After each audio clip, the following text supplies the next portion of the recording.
Hello, everyone. Mexico, a country where violence from drug cartels has become a part of daily life. Ironically, it was once expected to be a leading nation in Latin America's development. The latest tragedy in this endless cycle of violence is the assassination of Mayor Alejandro Arcos on October 6, 2024 in the city of Chilpancingo, Guerrero.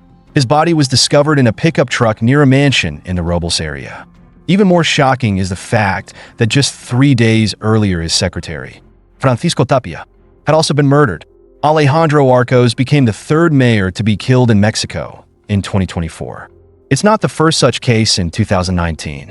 Alejandro Aparicio, the mayor of Tlaxiaco, was assassinated just 90 minutes after taking office. In the June 2024 elections, 37 candidates were killed, 6 of whom were in Guerrero. The brutal massacre in San Miguel, Totolapan, in 2022 highlighted the boldness of the cartels, who in broad daylight opened fire in the town hall, killing 20 people, including Mayor Conrado Mendoza and former Mayor Juan Mendoza. This was the 18th mayor to be killed since President López Obrador took office in 2018. Ironically, this number is considered lower than the figures from 2017 to 2018, when 132 candidates were murdered, including 48 presidential contenders. These events not only shed light on the horrific violence in Mexico, but also make people reconsider the relative stability of other countries in the region. Mexico's drug cartels have grown into formidable forces with their influence spreading from Europe to Asia. They don't just manipulate local politics, they've created a transnational crime network that challenges the government's control at every turn. Can Mexico break free from this cycle of violence? The answer depends on many factors, from the political will of the government, international cooperation in the war on drugs, to addressing social issues like poverty and inequality, key elements that fuel the growth of criminal gangs. Normally, when discussing anti-drug campaigns in other countries, people hear about successes like the number of criminals arrested, drugs seized, or drug trafficking networks dismantled. But in Mexico, the news about the war on drugs carries a different tone. The law enforcement agencies are often on the defensive and suffer heavy losses against the firepower of the cartels. Blood-soaked ambushes are a stark reminder of this painful reality. On October 14, 2019, in Michoacán, a tragic event occurred. Near the city of Aguililla, a police unit fell into a drug cartel's ambush. The result was 14 police officers killed, 3 others wounded, and the police vehicles riddled with bullet holes resembling Swiss cheese. This illustrates the overwhelming firepower of the drug cartels. Statistics from 2018 further emphasize the brutality of this conflict, with 421 police officers killed. This proves that the drug cartels in Mexico are no longer just criminal organizations. They have become forces capable of directly challenging the state's authority. The violence is not only directed at law enforcement, but also threatens public officials, from judges to prosecutors. Anyone who dares to stand up to the cartels could lose their life in the blink of an eye. The assassination of Judge Martinez in Zacatecas on December 3, 2022 serves as a stark example. The cartels show no mercy. They target men, women, the elderly, and the young alike. Anyone who may fall victim to their ruthless brutality. The fate of female politicians further highlights the brutal nature of the cartels. For instance, Mayor Cecilia Moto was assassinated just 14 hours after taking office. Maria Santos Salazar, the mayor of Huachochi, had survived several assassination attempts, but her husband mysteriously died. Despite surviving numerous assassination attempts during her term, she was ultimately kidnapped and tortured to death by drug cartels after her term ended. This shows that once someone becomes a target, there is no escape. In the past decade, nearly 100 mayors in Mexico have been murdered, and the vast majority of these cases are linked to drug cartels. Even criticizing them on social media can lead to a tragic death. A case in November 2011 is a stark example where 4 victims were decapitated. Messages of warning were left on their bodies, and their personal social media accounts were used to post videos of their brutal executions, threatening netizens. In 2017, a 17-year-old popular YouTuber in Mexico uploaded a video criticizing El Mencho, the leader of the CJNG cartel, shortly after he was killed at a bar with 18 bullet wounds. This shows how deeply the drug cartels have infiltrated all aspects of Mexican society, effectively becoming an inseparable part of daily life for the people. Although some argue that the Mexican government colludes with the cartels, this is not entirely true. In fact, the Mexican government has been implementing tough measures in the war on drugs, though results remain limited due to the overwhelming power of the criminal organizations. The war on drugs in Mexico has yet to end. When President Felipe Calderón took office on December 11, 2006, he made the destruction of drug cartels a top priority of his administration. This campaign received strong support from the international community, particularly from U.S. President George W. Bush, who pledged aid to Mexico in the fight. However, after 3 years of implementation, the cost was incredibly high. Tens of thousands of Mexicans have lost their lives, including cartel members, military personnel, police, and innocent civilians, with hundreds of thousands more wounded. The scale of casualties is comparable to a massive civil war. What is astonishing is that despite intense pressure from the Mexican government and strict oversight from neighboring countries, the drug cartels have not been weakened. Instead, they have grown stronger. According to the U.S. Department of Defense, the Mexican drug cartels boast about 100,000 regular soldiers and 200,000 armed fighters, a force far surpassing the country's regular military. Their advancements in weaponry have made the situation even more alarming. From simple hunting rifles in 2006, by 2023 the cartels have amassed an arsenal of modern weapons, including bulletproof vests, thermal scopes, sniper rifles, heavy machine guns, and even armored vehicles and helicopters. In response, the Mexican military increased its forces from 100,000 to 280,000 soldiers by 2023.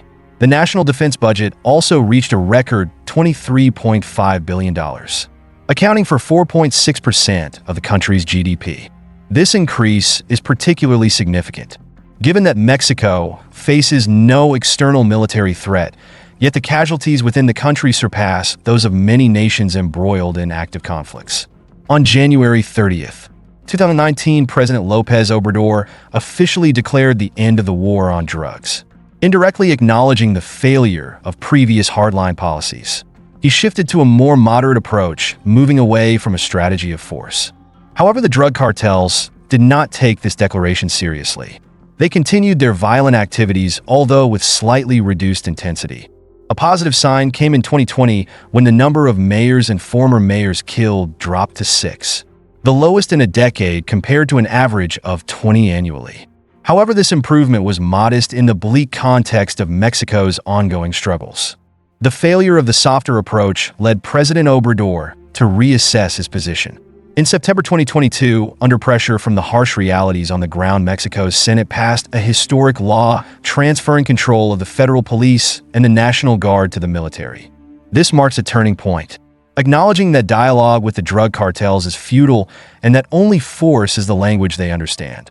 To fully grasp the reasons why drugs became a persistent issue well into the 21st century in Mexico, we need to view the country not just as a typical modern nation, but as a unique entity, still bearing many characteristics of a militaristic century that continues to exist today.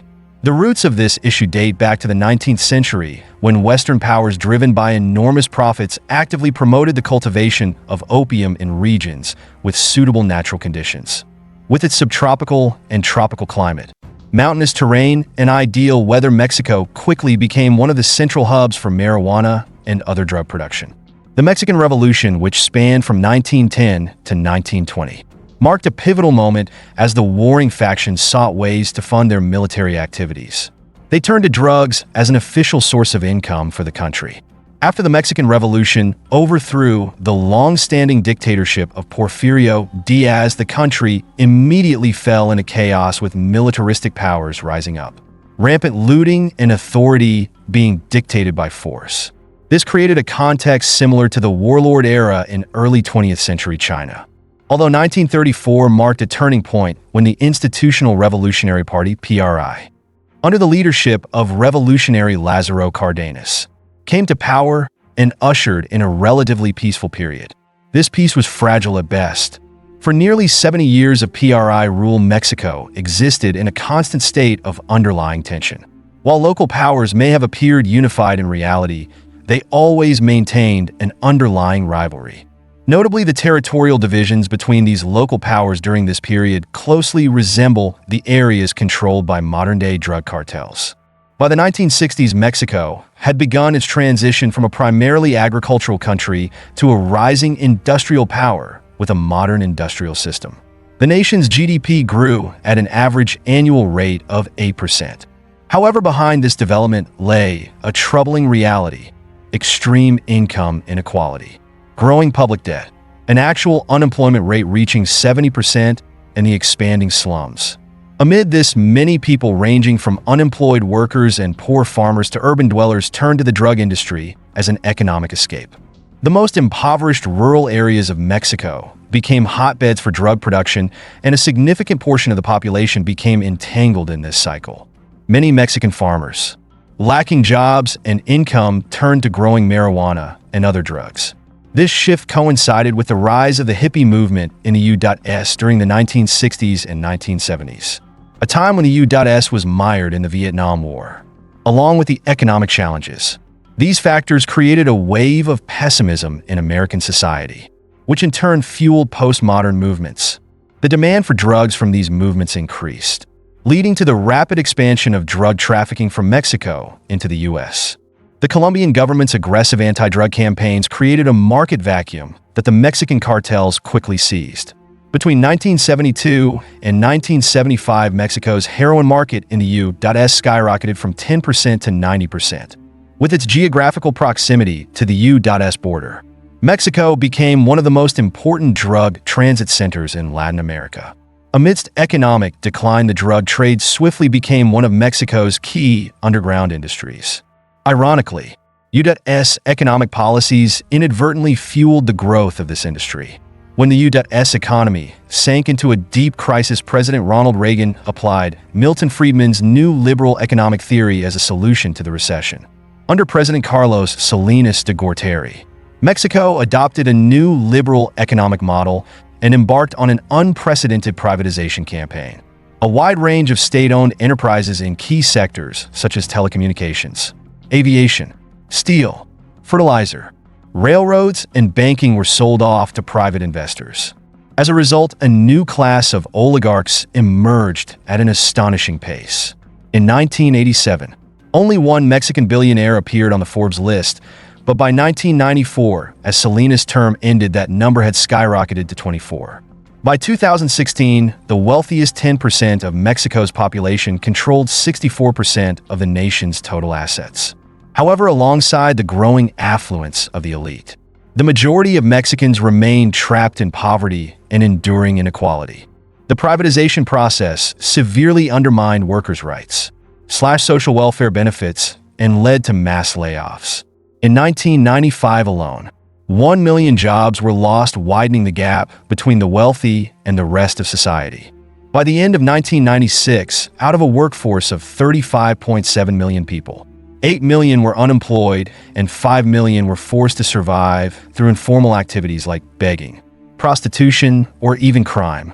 This chaotic situation provided the perfect opportunity for drug cartels to thrive, as they could recruit highly skilled soldiers from the pool of desperate individuals disillusioned with society. Yet this was not enough. The U.S.-driven push for Mexico to sign the North American Free Trade Agreement, NAFTA, became the final catalyst that fueled the growth of Mexico's drug trade. Although NAFTA was hailed by the U.S. as a promise of prosperity, it brought severe consequences for Mexico. Cheap, high-quality American agricultural products flooded the Mexican market, crippling the country's agricultural sector. The collapse of Mexico's agriculture led to inflation, devastating the wealth of the urban poor. By 2024, official statistics painted a grim picture. 33% of Mexicans lived in moderate poverty, 9% in extreme poverty, with over 40% of the population struggling below the poverty line. In this environment, many people had no choice but to turn to drug cartels for survival. In many regions, the cartels had effectively replaced the government in managing society. Some even viewed the cartels as modern-day Robin Hoods. This reflected the severe weakening of state power and the descent of Mexico into a society dominated by drugs. The growing power of the cartels was evident as they increasingly controlled land, supply chains, and distribution channels. This allowed them to infiltrate the government apparatus. By 1993, Mexico's drug industry had become so large that its scale surpassed the budget of Mexico's Federal Audit Office, highlighting its enormity. Corruption within Mexico's law enforcement system had reached alarming levels. As the cartels expanded, their cooperation with the government deepened. Drug organizations paid protection money to high-ranking officials and promised to limit violence in exchange for the tacit approval of their operations without interference from the authorities. As a result, it seemed that all of Mexico depended on the cooperation of the drug cartels to function, and anyone daring to disrupt this order faced brutal punishment from the cartels and corrupt elements within the government. The fate of brave police officers stands as a testament to this painful reality. In December 2008, several decapitated bodies were discovered across Mexico, all of which belonged to police officers. At this point, a wave of military personnel arose, determined to fight against drug-related crime. Even criminals seeking redemption had no chance. They were often betrayed by insiders within the government and faced the most brutal of punishments. A notorious example was Lopez Mesa, the soup cook, who was arrested in 2009 for using sulfuric acid to dispose of over 300 victims on the orders of drug cartels.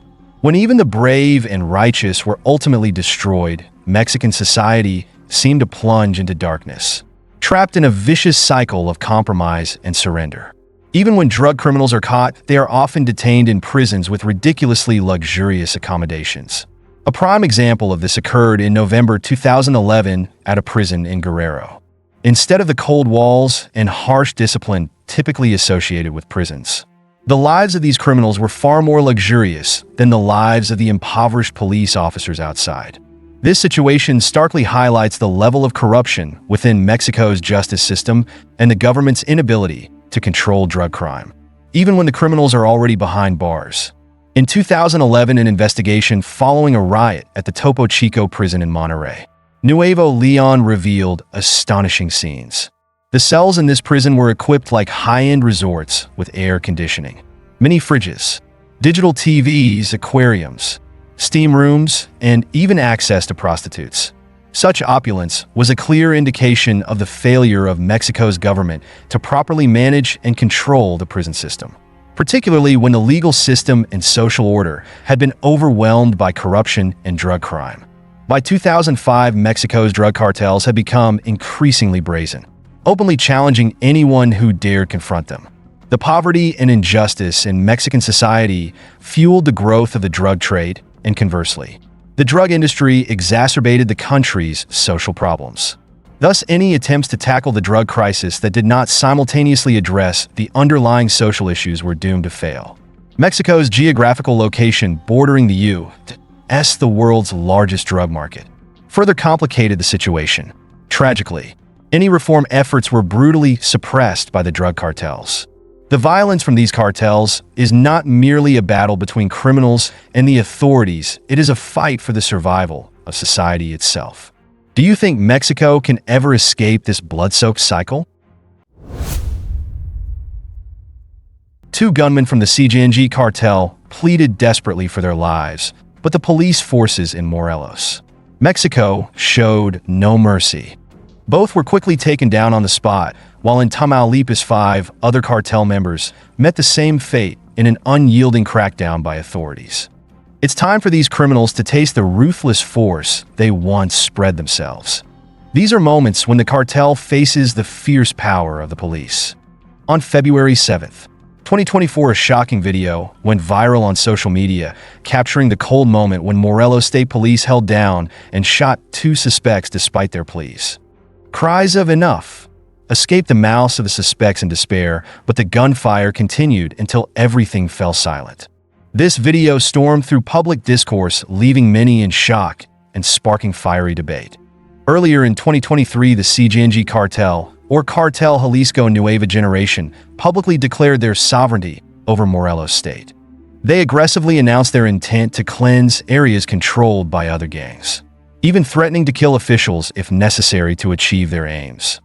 Morelos has a ruler, and that's El Menco, CJNG boldly proclaimed in a threatening video, stirring further fear among the people. In the video, CJNG's emblem stood starkly next to the Mexican flag. A row of heavily armed, masked members dressed in combat uniforms lined up solemnly. Their goal was to eliminate groups that falsely posed under their name, taking advantage of El Mincho's reputation. Ironically, while CJNG declared it would protect the police from attacks by rival gangs, they still often clashed with those they claimed to call allies.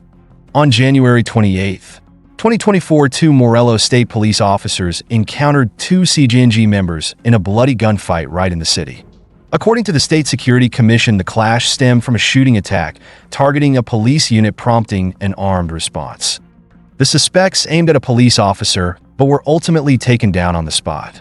A cinematic ending for those bold enough to challenge state authority.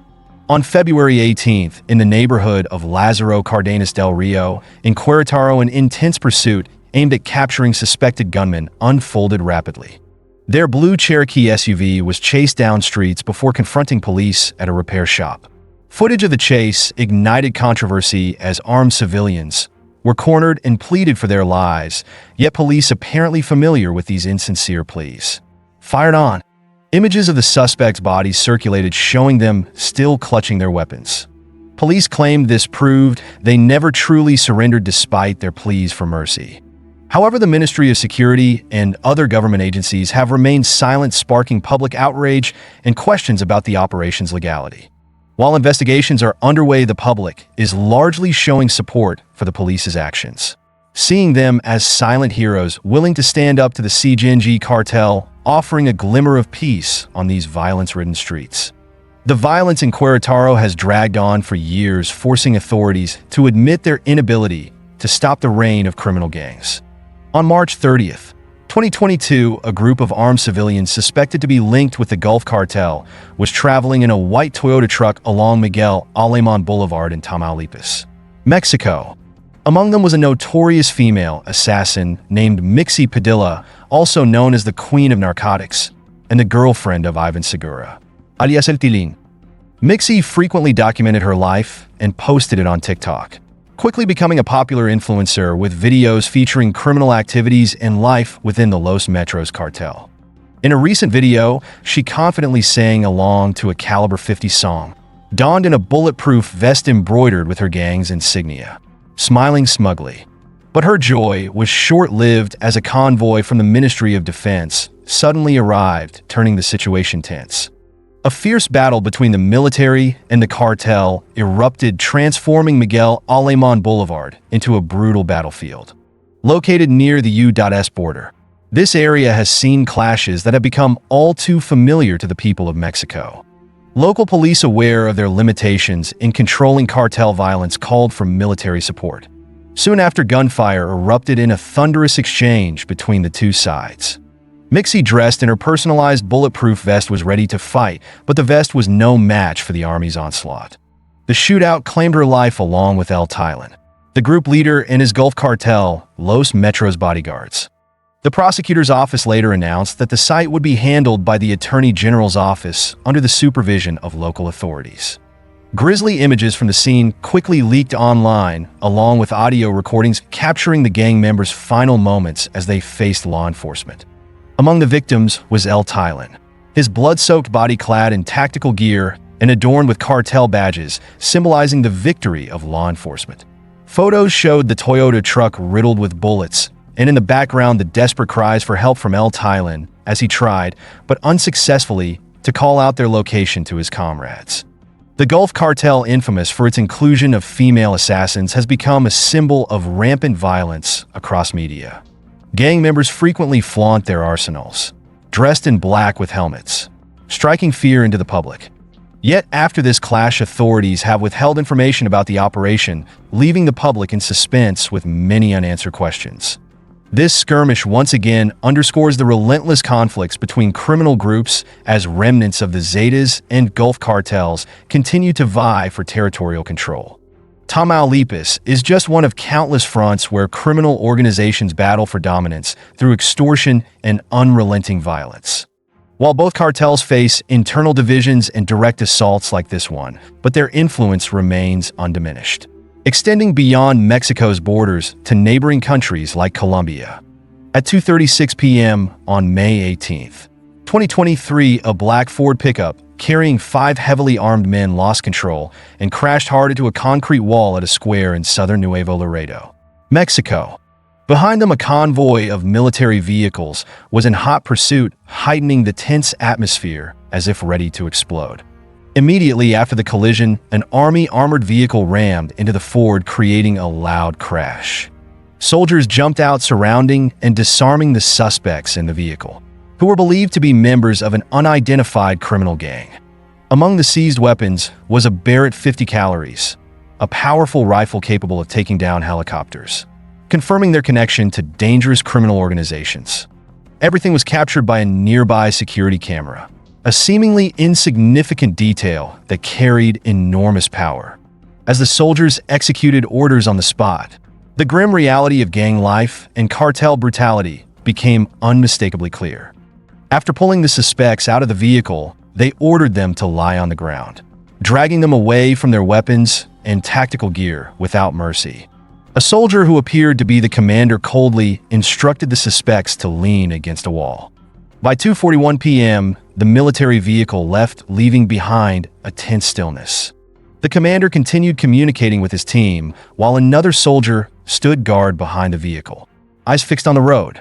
Minutes later, the commander led some soldiers to another position, while others continued closely watching the suspects, with one even kicking them in what seemed like a release of pent-up anger.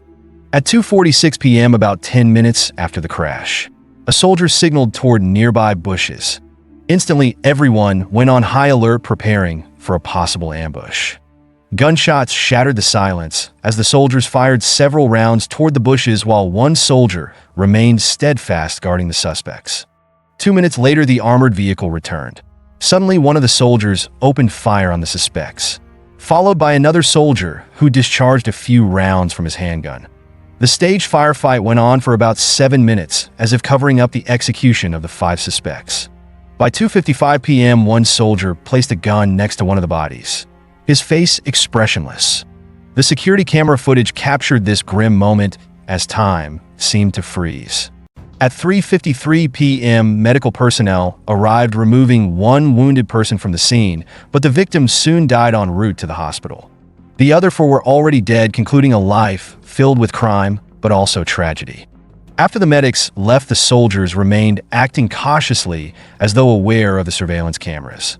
At 4:29 p.m., 3 soldiers approached one of the bodies, one of them holding a pair of handcuffs. By 6:20 p.m., experts from the Attorney General's office arrived, and a report from Infantry Lieutenant Jose Luis Martinez Nava recorded every detail captured by the camera, including that they had administered first aid to the person with a severe head injury. However, the report did not mention the gun placed beside one of the bodies or the removal of handcuffs from one of the victims. Everything became shrouded in ambiguity, and questions regarding the Army's actions remain unanswered. The brutality of the gangs, the harshness of life, and hidden mysteries, each is a dark piece of the violent puzzle in Mexico. Jim Shedd, a former DEA advisor, was interviewed by Mexican media via Univision, which exclusively broadcast the shocking video. He expressed his shock upon witnessing soldiers placing weapons beside the bodies of those arrested immediately after the shooting. The footage shows them using cloth or plastic to avoid leaving fingerprints, raising the haunting question: could this have been an extrajudicial execution carried out in cold blood in broad daylight, reflecting a severe lack of professionalism within the Mexican Army? Every moment of this process was recorded by the camera, serving as irrefutable evidence. The Mexican Ministry of Defense immediately responded, affirming that it would not tolerate any misconduct by military personnel and pledging that no actions contrary to the law would be allowed. However, when questioned, the Attorney General's office remained silent, refraining from any further comment. Under Mexican law, any abuse by military personnel against civilians must be tried in civilian courts. This was clearly an execution, and it cannot be tolerated. President Andrés Manuel López Obrador, AMLO, declared sternly at a daily press briefing. He asserted that those involved were in custody and would be handed over to the authorities. He also announced that the Ministry of Defense had proposed action concerning the crime of extrajudicial execution. The prosecutor's office will conduct a thorough investigation, and we are not covering up anything, as we do not tolerate human rights violations. However, discontent from the military rose following these statements. Lieutenant José Luis Martinez Nava, who led the military convoy that day, signed a report submitted to the Attorney General's office. According to his testimony, the military had been attacked by civilians while attempting to disarm the suspects. His tone seemed like that of someone trying to justify his actions. We were forced to respond when fired upon. Finally, he claimed that when the firefight ended, they found 4 of the 5 suspects dead, with 1 in critical condition. However, his account directly contradicted the footage captured on camera. Preliminary analysis and expert opinions from El País and Univision indicated no evidence that the soldiers were attacked first, completely refuting the official version that the suspects had fired first. Experts also emphasized that the weapon placements appeared deliberate, staging a false narrative of a firefight to legitimize a brutal execution. The Ministry of Defense pledged cooperation with the Attorney General's office to determine accountability. The military prosecutor's office swiftly launched an investigation after the video's leak, promising not to tolerate any misconduct by military personnel. In a resolute statement, the Ministry of Defense affirmed, "We are committed to the people of Mexico that all illegal actions will be punished." The incident has sent shockwaves, especially given that not long before, on February 26, 2023, soldiers shot and killed 5 innocent youths sitting in their car in the same area.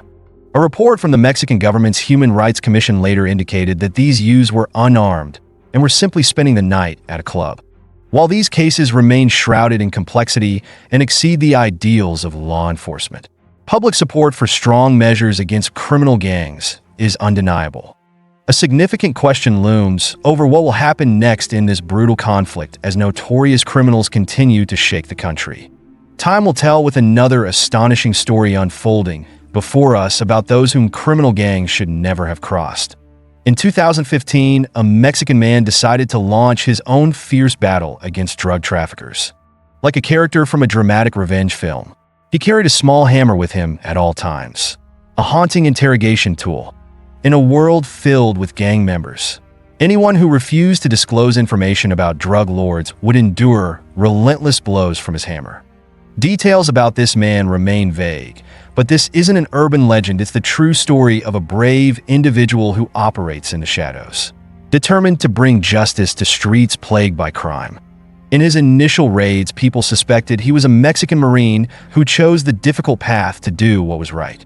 His methods were simple yet effective: capture a drug dealer, deliver a few painful hammer blows, and humiliate them by forcing them to dress as women, stripping them of all dignity. Once he even applied lipstick on them, making them parade around like emasculated figures.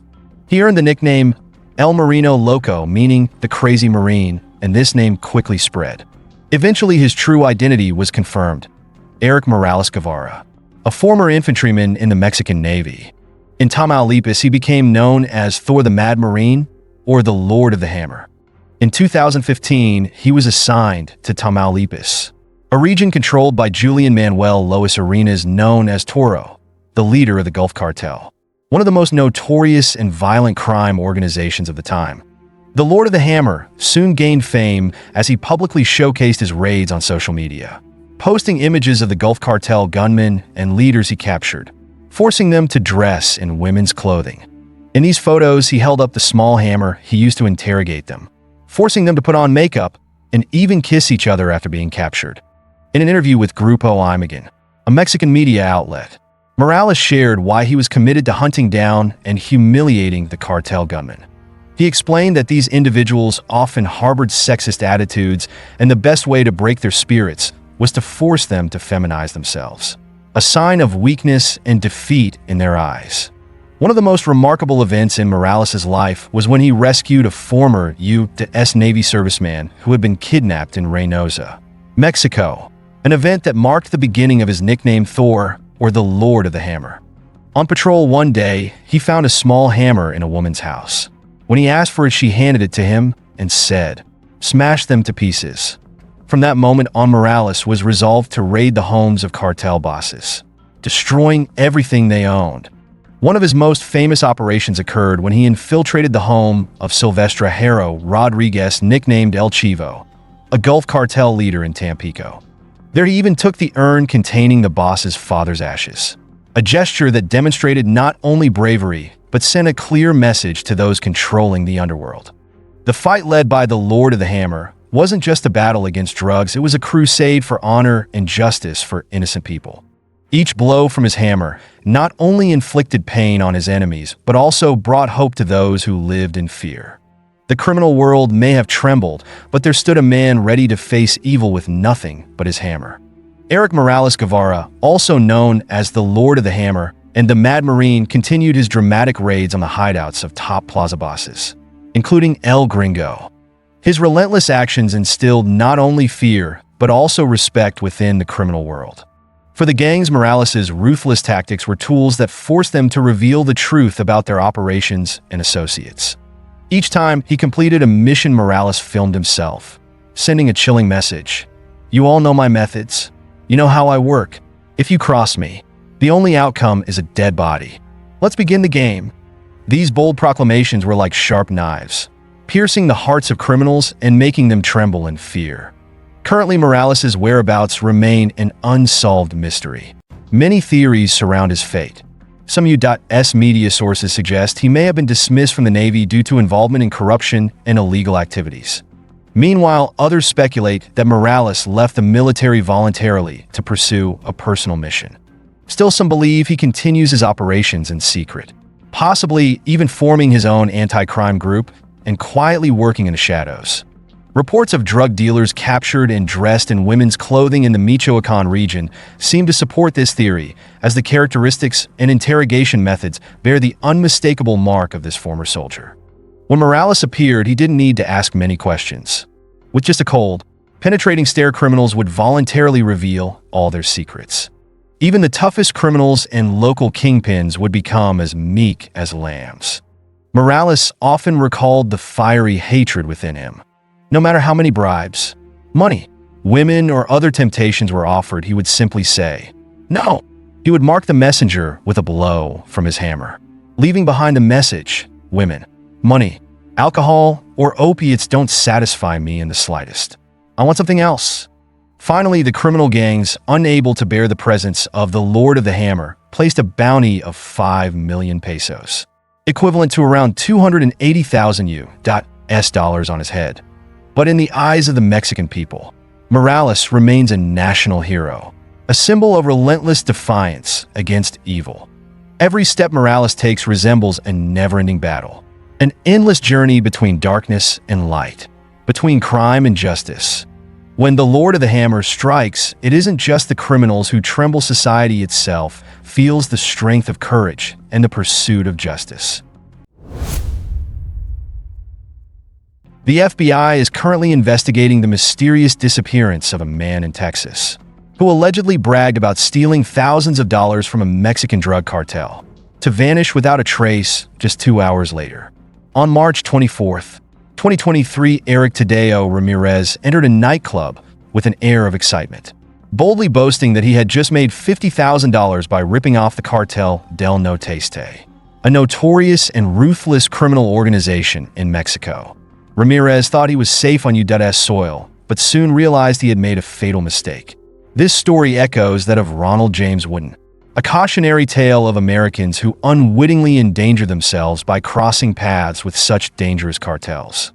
In June 2013, Ronald James Wooden was stopped by what he initially thought was the police.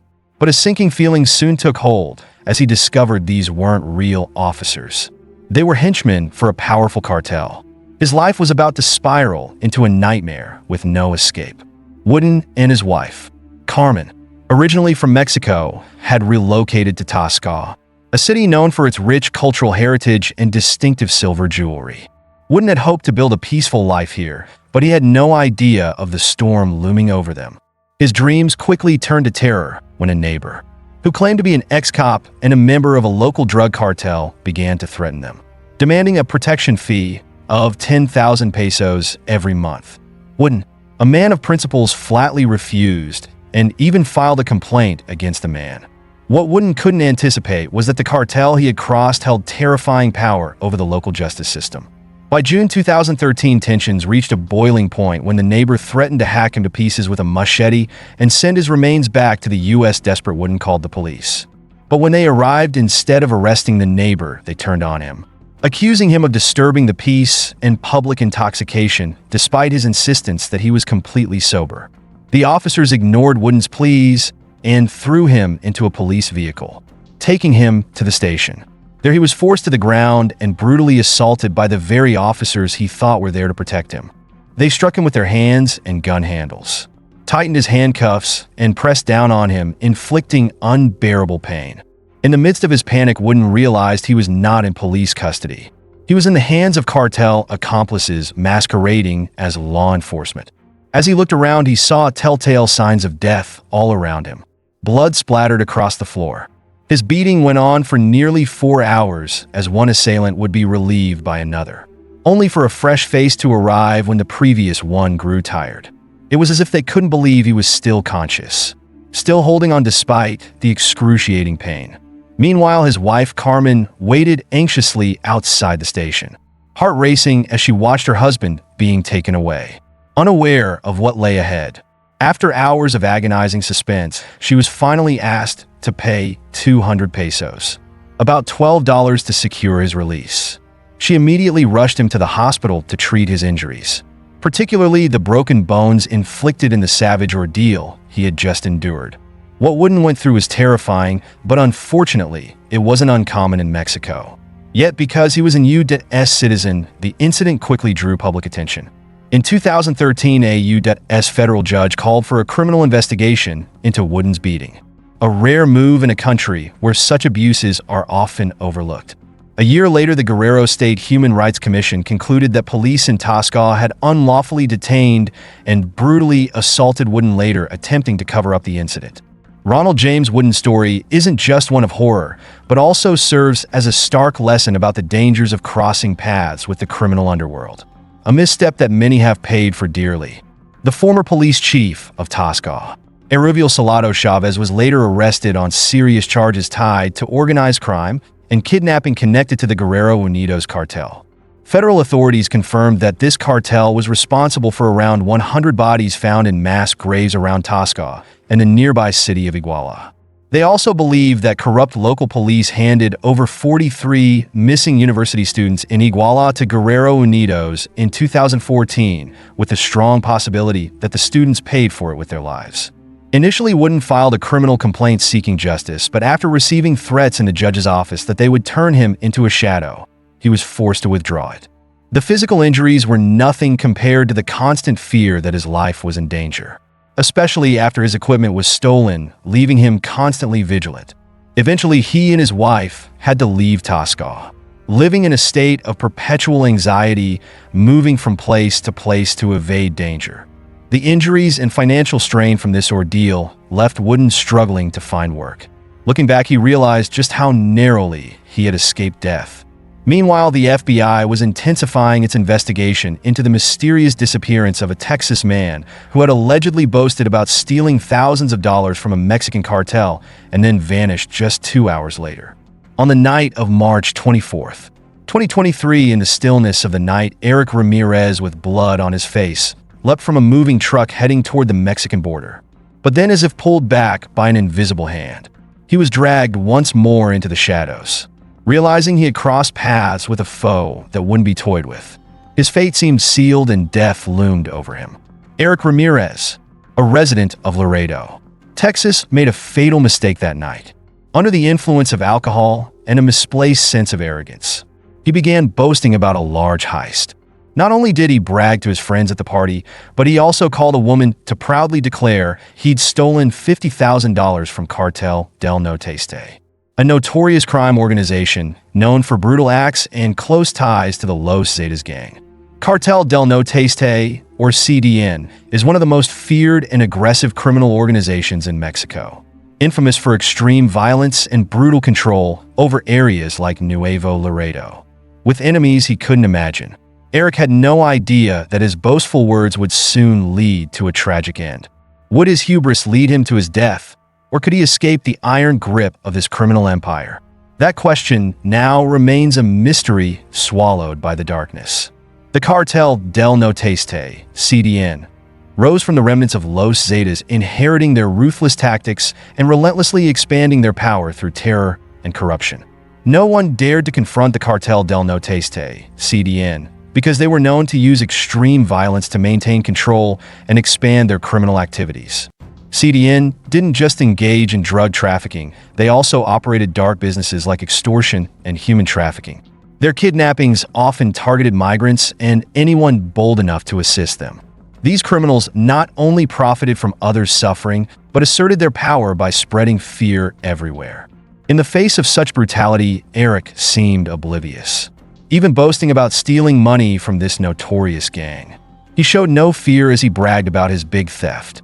In fact, Eric wanted everyone in the club to hear his story, hoping it would earn him some respect. But what Eric forgot was that even though he was in the US, he was still only a few miles from the Texas border, close enough for the cartel to easily reach him.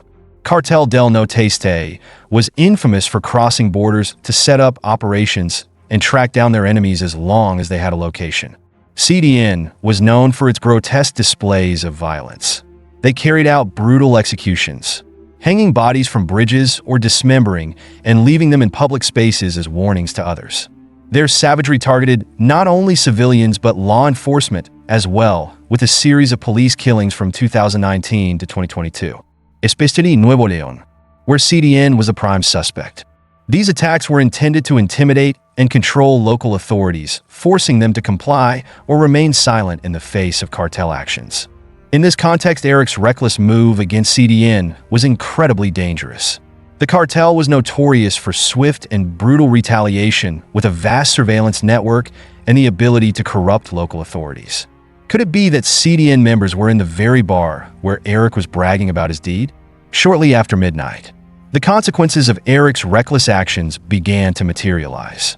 Witnesses at the party reported that 2 or 3 masked men arrived in a blue Dodge pickup truck and seized Eric. They attacked him violently and dragged him into the vehicle. This truck was later identified as belonging to the mother of one of his kidnappers, Jonathan Cavriales. Eric had no idea that his carefree ambitions had morphed into a nightmare, where his arrogance became the cause of his tragedy. Now he was ensnared in the deadly grip of a cartel, where the price for bravado was life itself. 1 hour after the incident, security cameras captured a chilling scene. Eric, bloodied and desperate, struggling hopelessly to escape from the truck as it crossed the international bridge toward Nuevo Laredo, Mexico. But all his efforts were in vain as the ruthless kidnappers pulled him back into the vehicle. This disturbing video remains in FBI hands as crucial evidence for the case. On March 25, 2023, overwhelmed by the events of the previous night, Eric's girlfriend and sister had no choice but to contact the police. Given the gravity of the situation and the involvement of a powerful cartel, the FBI quickly stepped in, launching an urgent investigation. Just 2 days later, the case saw a breakthrough when U.S. Customs and Border Protection agents apprehended Jonathan Cavriales as he re-entered the U.S. in the same blue Dodge pickup, the very truck used in the horrifying kidnapping. During questioning, Cavriales could not stay silent. He admitted his role and disclosed information about 3 other accomplices still at large. Though this arrest provided vital leads on cartel operations, but the anxiety over Eric's fate continued to mount. By April 2023, both U.S. and Mexican authorities had mobilized every available resource in their search for Ramirez. Yet despite large-scale search efforts and public pleas, Eric's whereabouts remained a mystery. The cartel del Noteste's notorious use of sophisticated evasion tactics only complicated the search, making it a challenging and relentless pursuit. To this day, Ramirez remains missing, a ghost within the cartel's shadows with fading hopes of recovery. Looking back to 2009, Benjamin LeBaron, an American living in Chihuahua, Mexico, dared to challenge the drug cartels to halt their operations. The consequences of his decision would become one of the most chilling events involving an American in the history of cartel violence. One Saturday, a convoy of 18 vehicles belonging to the LeBaron family made its way through town. The LeBarons were a Mormon family of American descent who had broken away from the church in the U.S. and relocated to northern Mexico, where they owned a farm and a lush pecan orchard. They had no ties to any local drug cartel, and the gangs had left them alone under an unspoken rule in Mexican organized crime. Americans were off limits to avoid unwanted attention from the government. But in 2008, the family's peace was shattered when one of LeBaron's nephews was kidnapped. The captors demanded a hefty ransom of $4 million. However, thanks to the family's wealth and connections, the government intervened, rescuing the boy without paying the ransom. While most people celebrated the safe return, LeBaron was furious. Deciding it was time to act, he did more than just appeal to the authorities. He sought to confront the cartels terrorizing Chihuahua, including the Sinaloa and Juarez cartels. As you can imagine, this opened a new chapter of struggle and peril. His life and his family's existence would never be the same. Now entrenched in a dangerous battle against crime, LeBaron's attempts to stand up against the cartel plunged him into a brutal and risky conflict. He relentlessly visited police stations and government offices, demanding an end to cartel violence. Knowing that most people shied away from confronting the criminal powers, LeBaron, from a powerful family himself, was determined to protect his loved ones. He even stockpiled weapons for self-defense. These actions, however, drew the attention of Jose El Rican Escalate, a high-ranking member of the Juarez cartel. The cartel issued numerous threats to the LeBaron family, but LeBaron remained defiant. This resolve led to a cruel decision. Escalate ordered LeBaron's assassination. On July 7, 2009, a horrific attack took place. A convoy of black SUVs arrived at LeBaron's house, and from the vehicles 15 armed men emerged, demanding he come outside. Shouts erupted from inside the house, but the terrified neighbors dared not intervene. All they could do was listen to the sounds of banging and the family screams. Luis Whitmer, a relative of the LeBarons, heard the pleas for help and could no longer bear it. He immediately rushed to their aid. Tragically, his brave act led him to disaster. Both Luis and LeBaron were seized and taken to a desolate location 2 hours away from town. There they were mercilessly beaten and sentenced like criminals, executed by gunfire on the roadside. Their bodies were discovered just hours later, sending shockwaves through the community and making headlines in the local newspapers.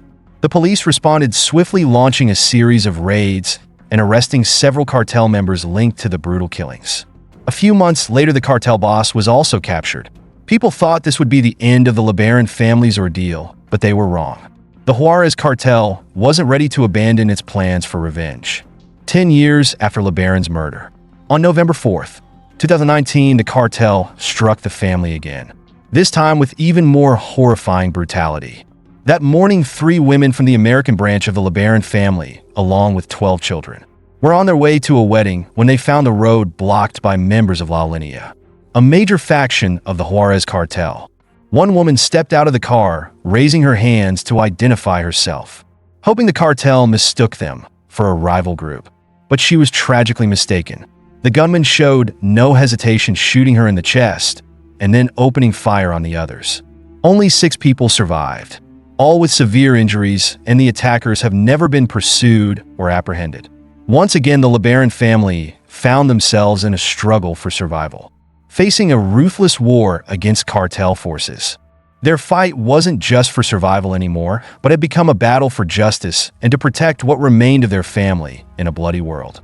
Meanwhile, Dennis and Rose Carlson, along with another couple, ventured into the home of a drug lord in Guadalajara, unaware that their lives were about to take a tragic turn. These missionaries from Redlands, California, had moved to the city, hoping to continue their mission for the Jehovah's Witnesses.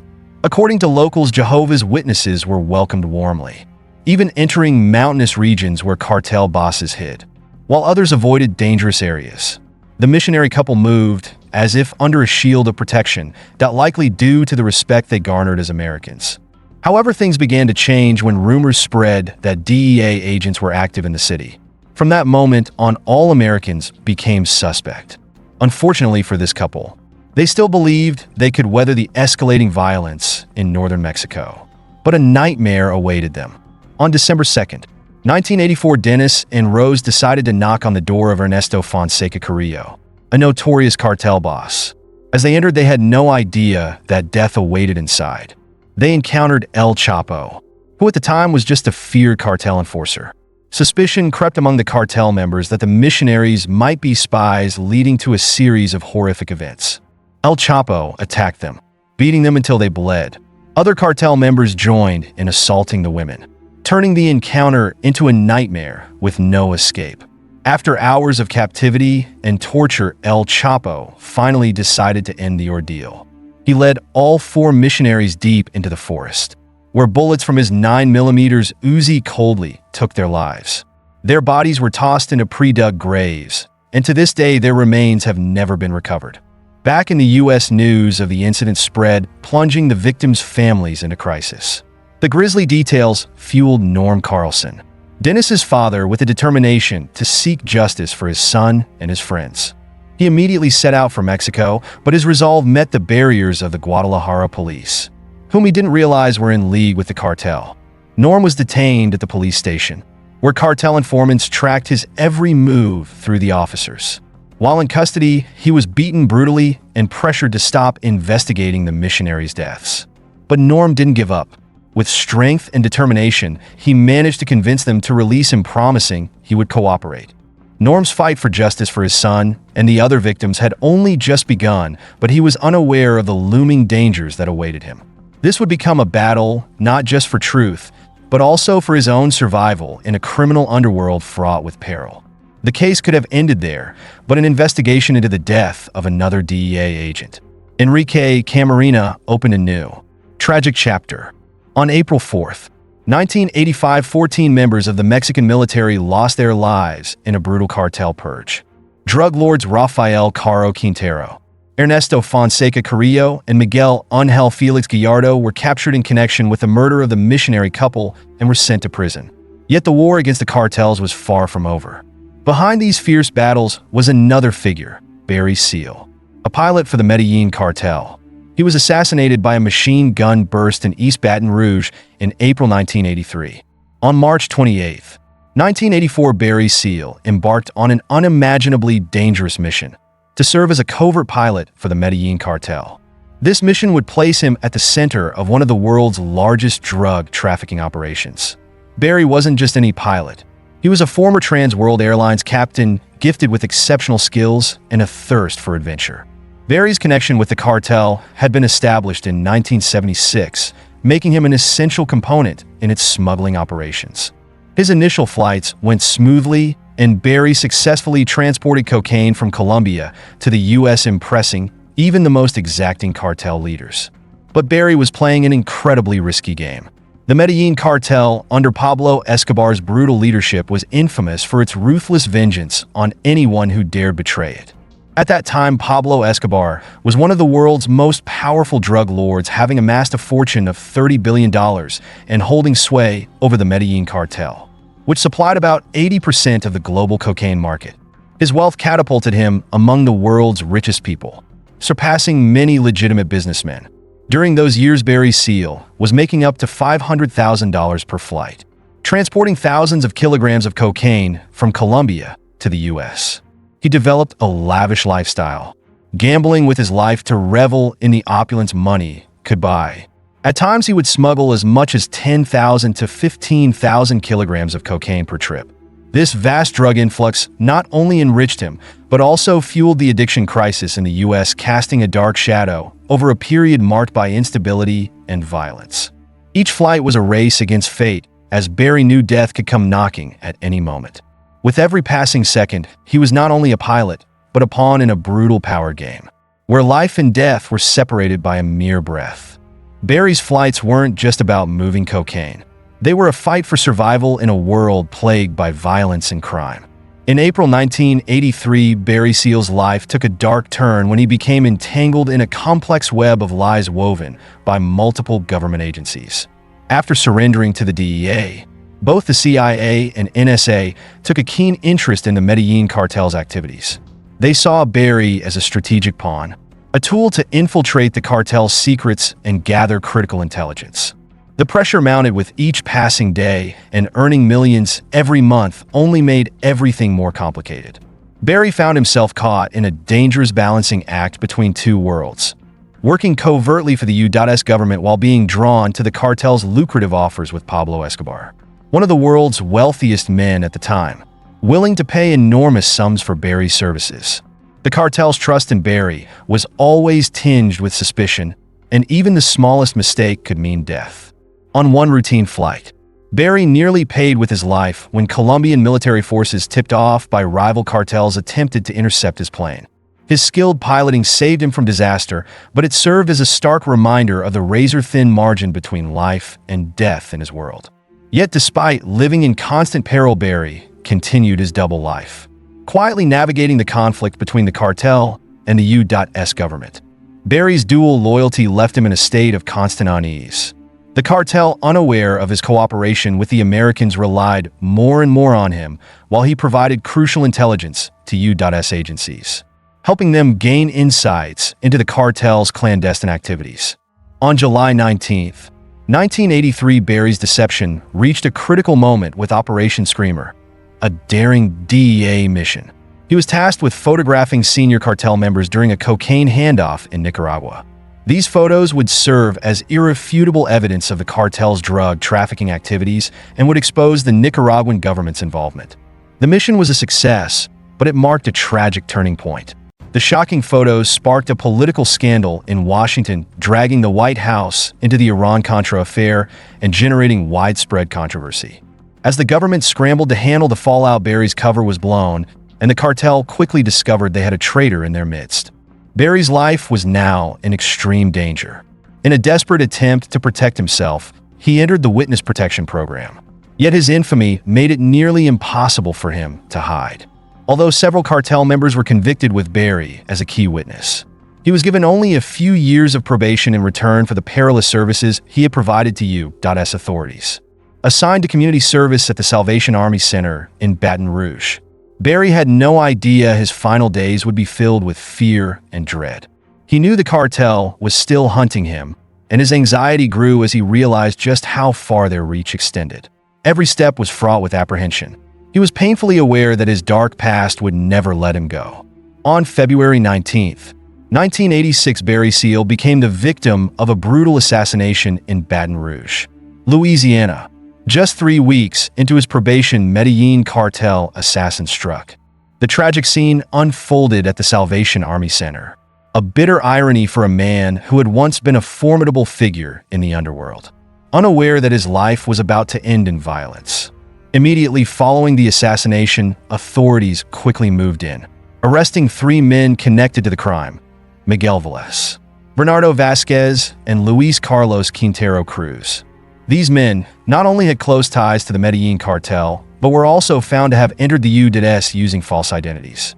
The swiftness of law enforcement in capturing them within days of the murder demonstrated the close surveillance they had been keeping on the cartel's activities. By March 1987, the trial for the suspects commenced, revealing that Velez, Vasquez, and Quintero Cruz had been hired by the cartel with a clear mission: to eliminate Barry Seal due to his cooperation with U.S. authorities.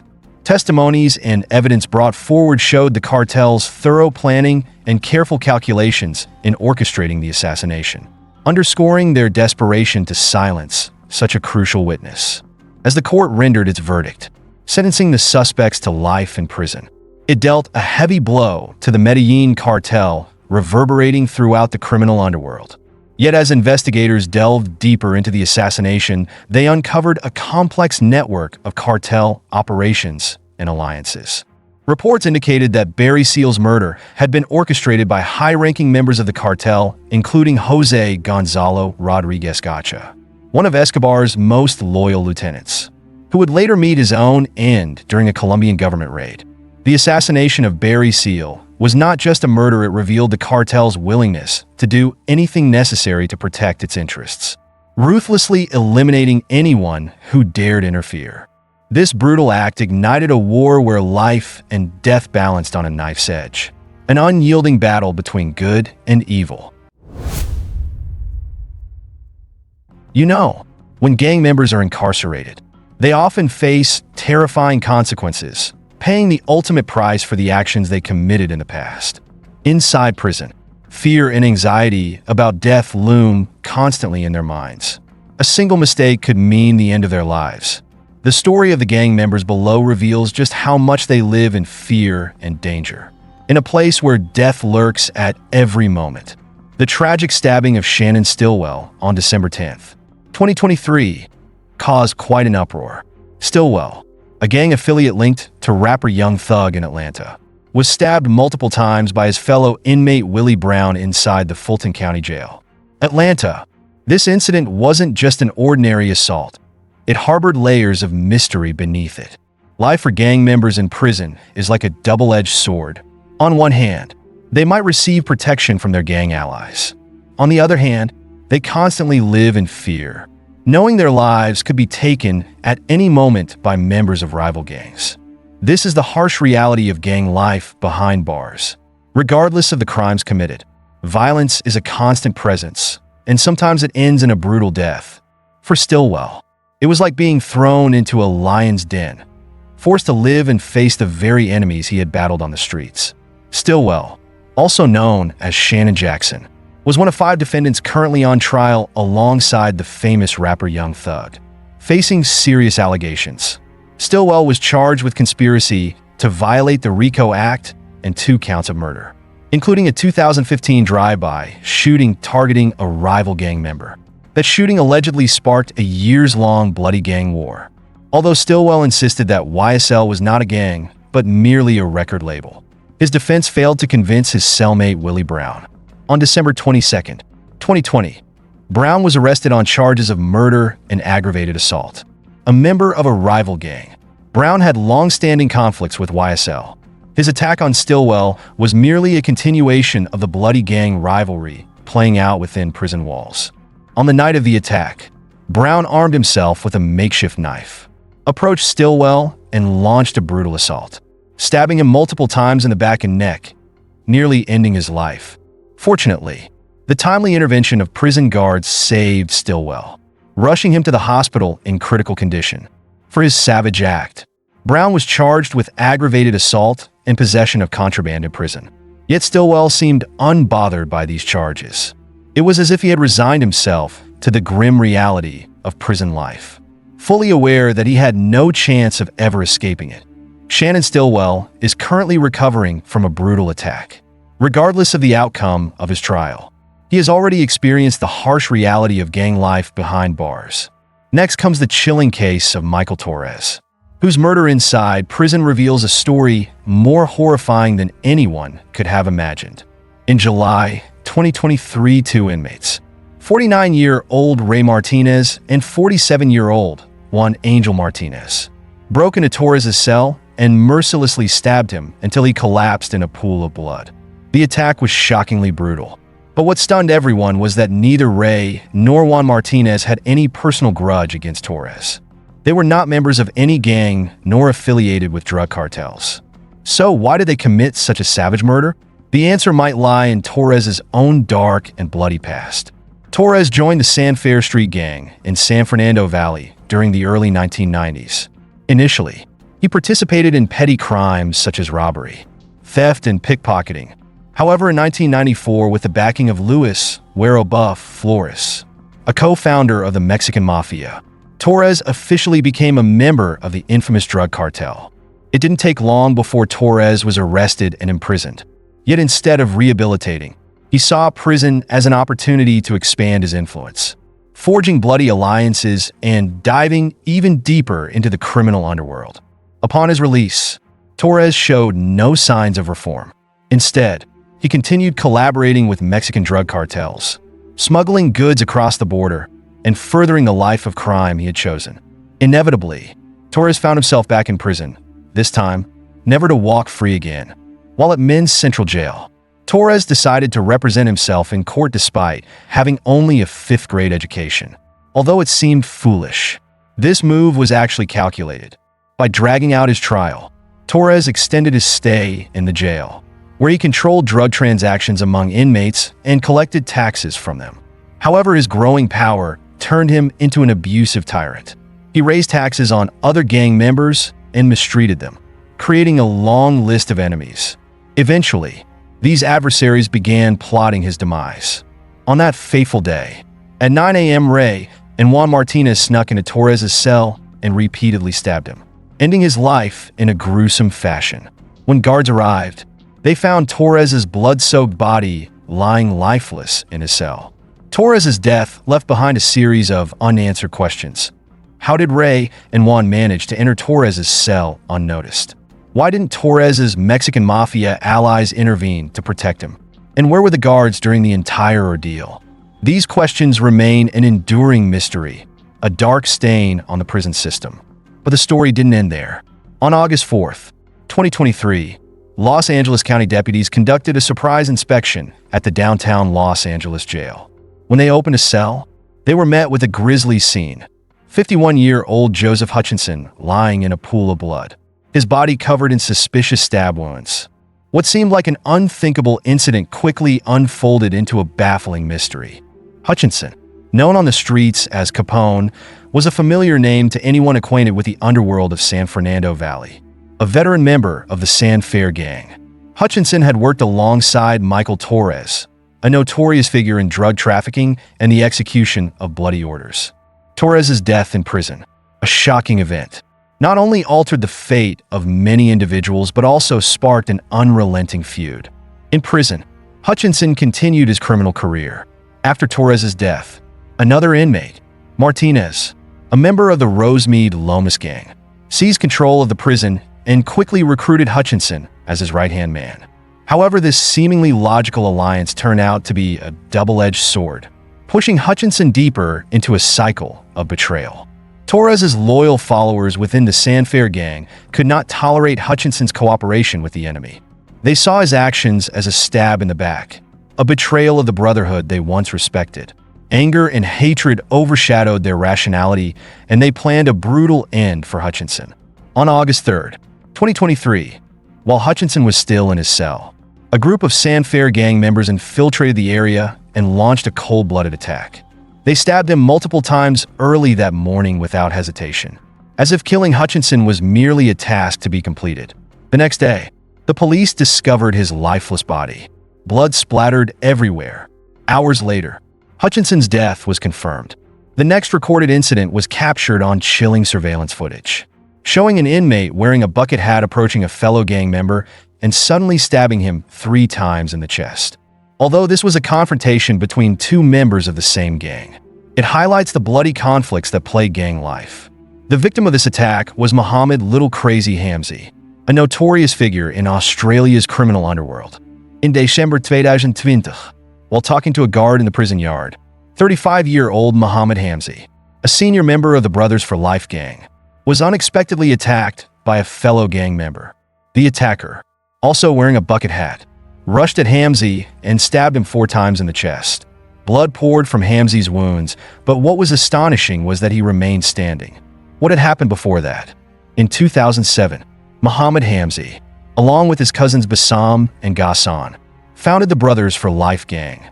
They quickly gained infamy in Sydney for a series of violent crimes that rocked the city. However, their journey was not always smooth. In 2012, Hamzy committed a horrifying crime. He killed 2 senior members of his own gang. This act ignited internal conflict and made him a target of retribution within his own organization. Hamzy was arrested and sentenced to 8.5 years in prison at the John Maroney Correctional Center in northwest Sydney. However, just days before the prison attack, another tragedy occurred. Hamzy's cousin, Mejid Hamzy, was shot dead in a suspicious attack. The death of Mejid could have been orchestrated by a rival gang, or perhaps even by members of his own, although there was no direct conflict with anyone. Mejid's death inadvertently sparked a new wave of violence, leading to the brutal attack on Hamzy in prison. However, when faced with death, Hamzy did not yield easily. After being stabbed, he fought back fiercely, landing 4 powerful punches to the attacker's face. The prison guards quickly intervened. Though Hamzy sustained only minor injuries, he smiled triumphantly, knowing his attacker had failed to achieve their goal. Even when taken to the hospital, Hamzy retained his confident demeanor, while the attacker was left severely wounded from Hamzy's unrelenting blows. It seemed that the troubles for Hamzy had finally ended, but they were far from over. In June 2023, Hamzy was released from prison after serving his sentence. Yet the shadow of vengeance and retribution still haunted him. Infamous gangs like Alamad and Comanchero Baiki, who had dominated the streets during Hamzy's imprisonment, were reportedly offering a $2 million reward for his head. Hamzy now faced not only threats from criminal enemies, but also a life surrounded by constant schemes and bloody feuds. His world had become a deadly cycle, where every step could lead to death, and even the closest of allies could turn into dangerous foes. Meanwhile, a classic prison confrontation occurred in Carolina. Johnny Mac Kinder was not a gang member, yet his name was tied to brutal crimes, making him a target for relentless enemies. This tragedy began in 2009 when Kinder, a notorious criminal, was savagely beaten by a group of gang members at the Tiger River Correctional Institution in South Carolina. Unlike Hutchinson, Kinder was not a gang member, but his life was marred by the crimes he had committed. His actions made him a hunted man, and in the unforgiving world of prison, he was pushed into a corner. The hatred and long-standing rivalries between prison gangs never ceased, and Johnny Mac Kinder became the price for his mere presence. A well-known figure in the underworld, Kinder was arrested for a series of crimes, including car theft, possession of stolen vehicles, first-degree theft, and fraud. However, what was truly terrifying wasn't his sentence, but what happened to him at Tiger River, where he witnessed and fell victim to a brutal, inescapable life behind bars. It wasn't uncommon for gang members to turn fellow inmates into punching bags to release their anger. But what made it unbearable for Kinder was the indifference of the prison guards. Despite several requests for a transfer or even for personal protection, every plea was ignored. Yet, as the saying goes, there's no smoke without fire.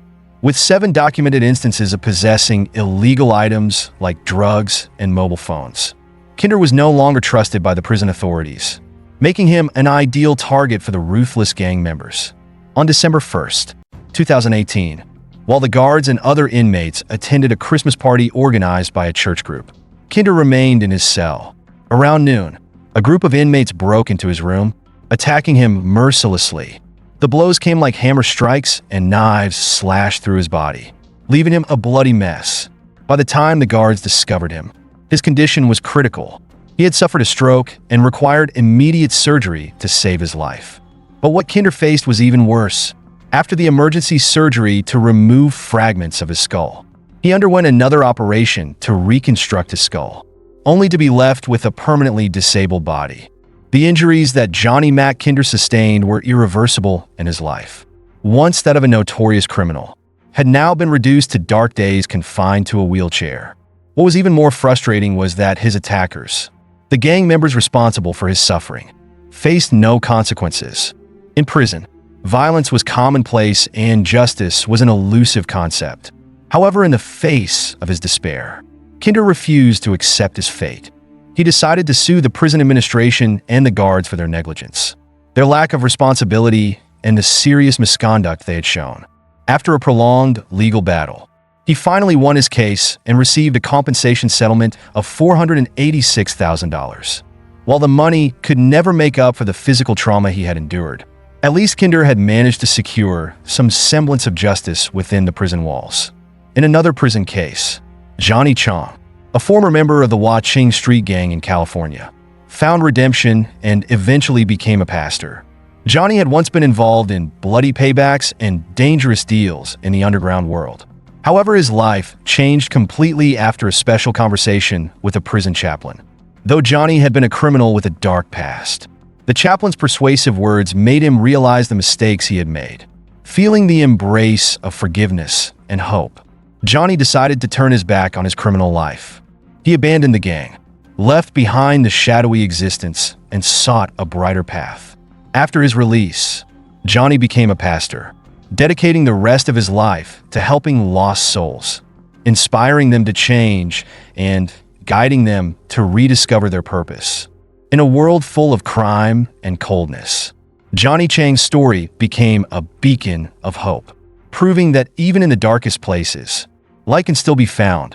Johnny Chong was born and raised in the heart of crime in San Gabriel Valley, Los Angeles, where his childhood was marked by violence and emotional scars.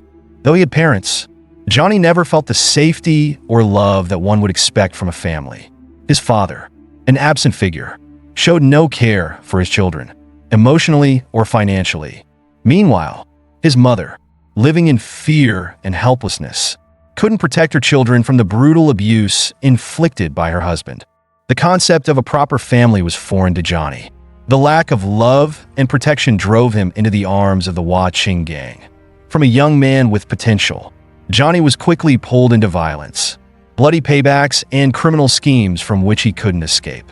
12 years later, he found himself still incarcerated, constantly facing difficult challenges. But instead of finding redemption, Johnny only felt emptiness and despair. There were moments when he wished for death to end his life of suffering and meaninglessness. However, in the depths of his despair, a fateful meeting changed everything. Johnny encountered a fellow inmate who introduced him to the Bible. Unable to read, Johnny relied on his friend to help him slowly read and understand the words in the book. For the first time in his life, he felt a faint light in his soul. His curiosity grew, and Johnny decided to attend a worship service in prison. Although he was moved by the emotional teachings of the gospel, many of his questions remained unanswered. As a result, he turned away from Christianity and began to explore Islam. But even then, his questions persisted without resolution, and Johnny fell back into despair. Johnny's life truly changed one day when he was released from prison. Returning to his old life, he continued to seek peace, but he could not escape the shadows of his past. His mother, who had become a devout Christian, invited him to church. Initially, Johnny refused, but when his mother asked him to drive her there, he reluctantly agreed. Although he had no intention of entering the church, he went simply because he had heard they served his favorite dish, black bean noodles. However, everything changed the moment he stepped inside. While eating, a pastor approached him and began to strike up a conversation.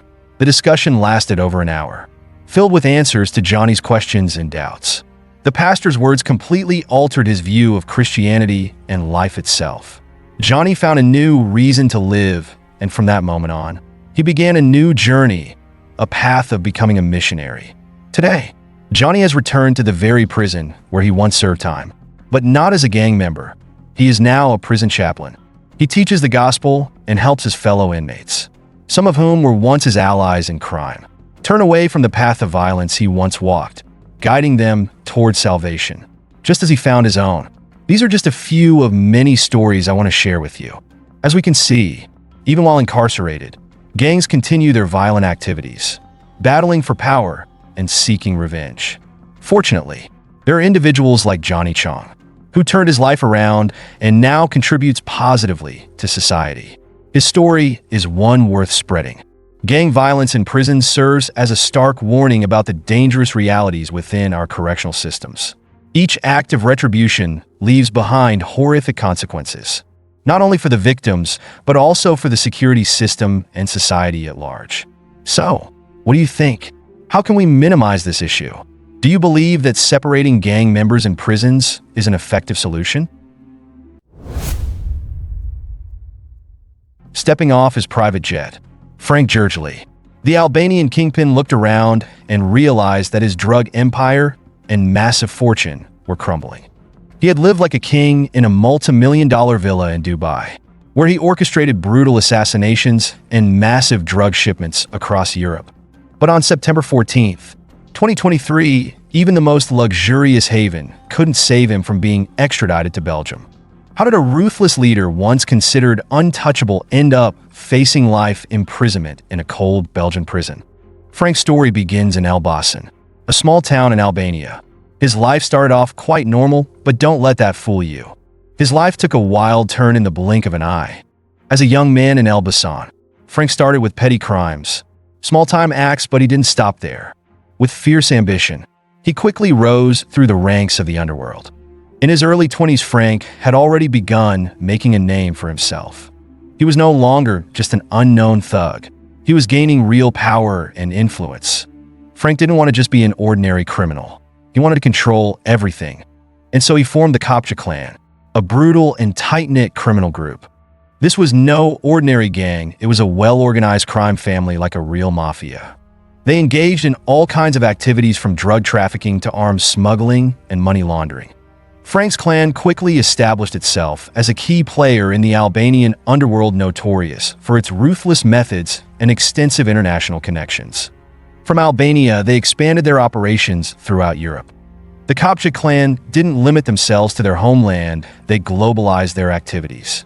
One of their main operations was drug trafficking. The gang dealt heavily in cocaine, importing massive amounts from South America. These weren't small-time deals, we're talking about large shipments passing through ports like Rotterdam. The cocaine was then processed in secret labs, often hidden within other goods before being distributed across Europe.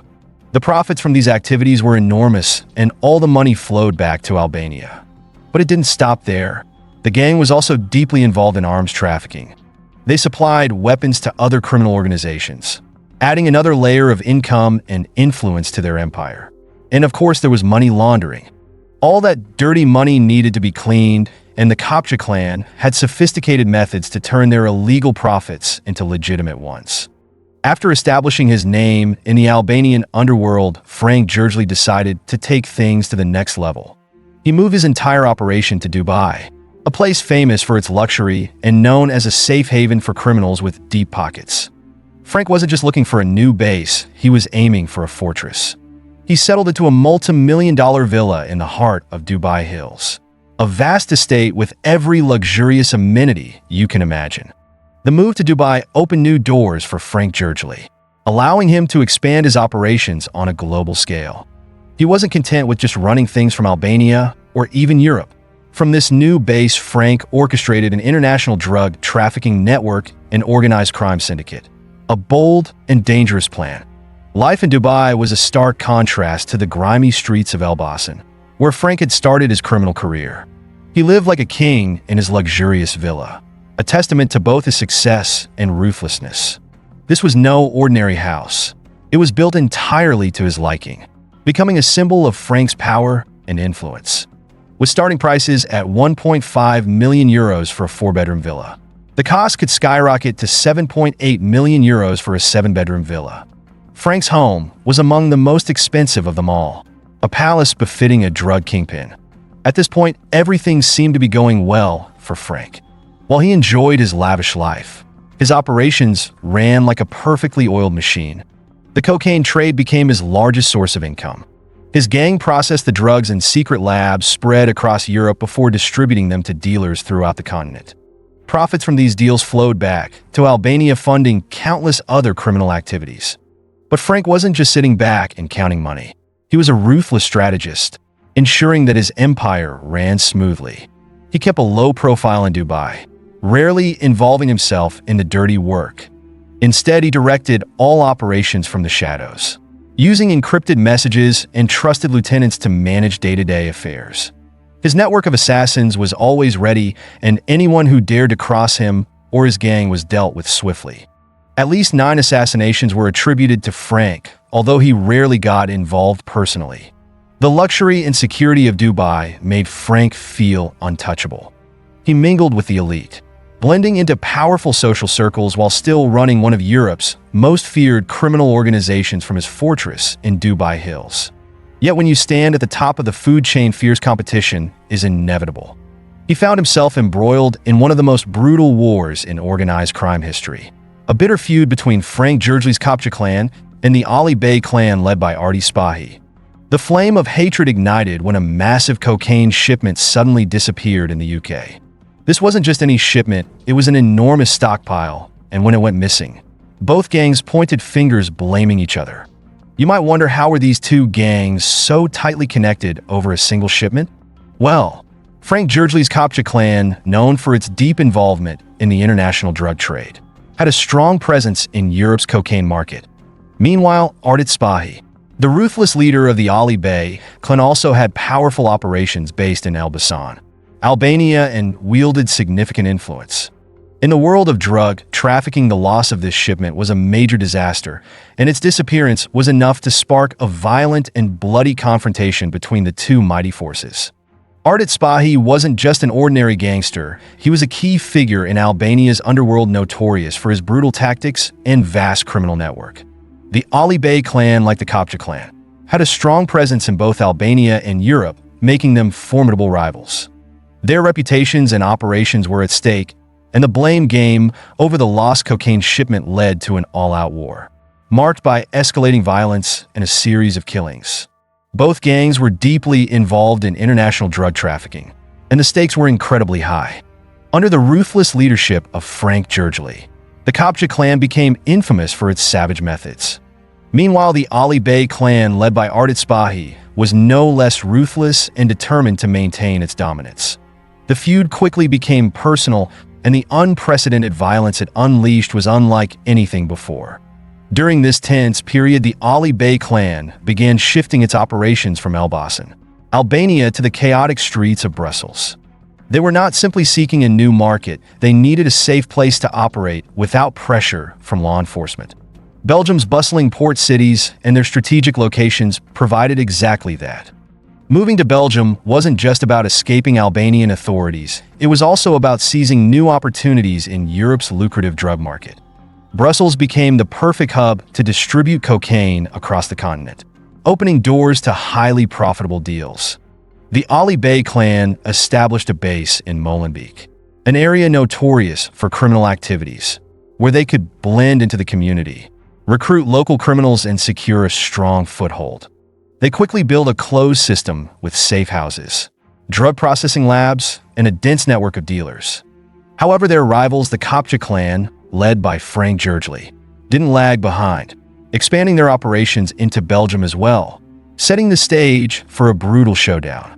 One of the most shocking events in this deadly feud occurred on November 27, 2020, when Ardit Spahi, the key figure of the Ali Bey clan, had just left a cafe in Brussels. As night fell, he likely thought he was safe, but as soon as he stepped outside, a black Volkswagen Golf GTI sped toward him. Before he could react, an assassin leaped out and opened fire with a machine gun. The roar of gunfire echoed as 18 shots were fired, hitting Ardit Spahi 8 times, and he collapsed instantly, his lifeless body lying motionless on the sidewalk. The investigation into this murder revealed the depth of the feud between the two gangs. The original plan wasn't just to kill Ardit Spahi, but to wipe out his entire clan. 2 assassins involved in the killing were later captured in Spain and Germany, highlighting the widespread nature of this bloody conflict. The level of violence was truly shocking, even by the harsh standards of Brussels underworld, yet this was just one of many assassinations linked to Frank Gergely. He was connected to at least 9 organized killings, 6 of which occurred in Albania, further cementing his reputation for brutality. The assassination of Ardit Spahi did not stop with his death. The blood feud between the two clans only escalated. Both sides were heavily armed and ready to take extreme measures to assert their power. The Ali Bey clan, notorious for its ruthless tactics, carried out retaliatory attacks, fueling an ongoing spiral of violence. For Frank Gergely, the assassination of Ardit Spahi sent a clear message. He was untouchable, and anyone who dared to cross him or his gang would pay in blood. While Frank basked in the glory of his drug empire, law enforcement was closing in on him. Encrypted messages from Sky ECC revealed Gergely's involvement in these killings. The encrypted communications provided chilling insights into his operations, including images and videos of torture and assassinations. This war wasn't just about business, it had become personal. The lost cocaine shipment was merely the spark that ignited a deeper conflict. Both gangs had a long history of violence and an intense determination to control the lucrative drug market, leading to a vicious war with no end in sight. Brutal assassinations, ruthless tactics, and the international scale of their criminal activities made this feud one of the bloodiest conflicts in the world of organized crime. From here, we dive into a thrilling and suspenseful investigation leading to the downfall of Frank Gergely. The key to cracking the case was an encrypted messaging service called Sky ECC, where criminals believed they could freely plan their illegal activities without fear of being caught. They thought it was the safest place, but little did they know that law enforcement had already taken the lead.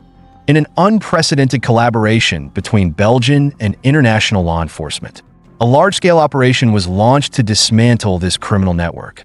They succeeded in decrypting the messages from Sky ECC, and what they found was like opening Pandora's box.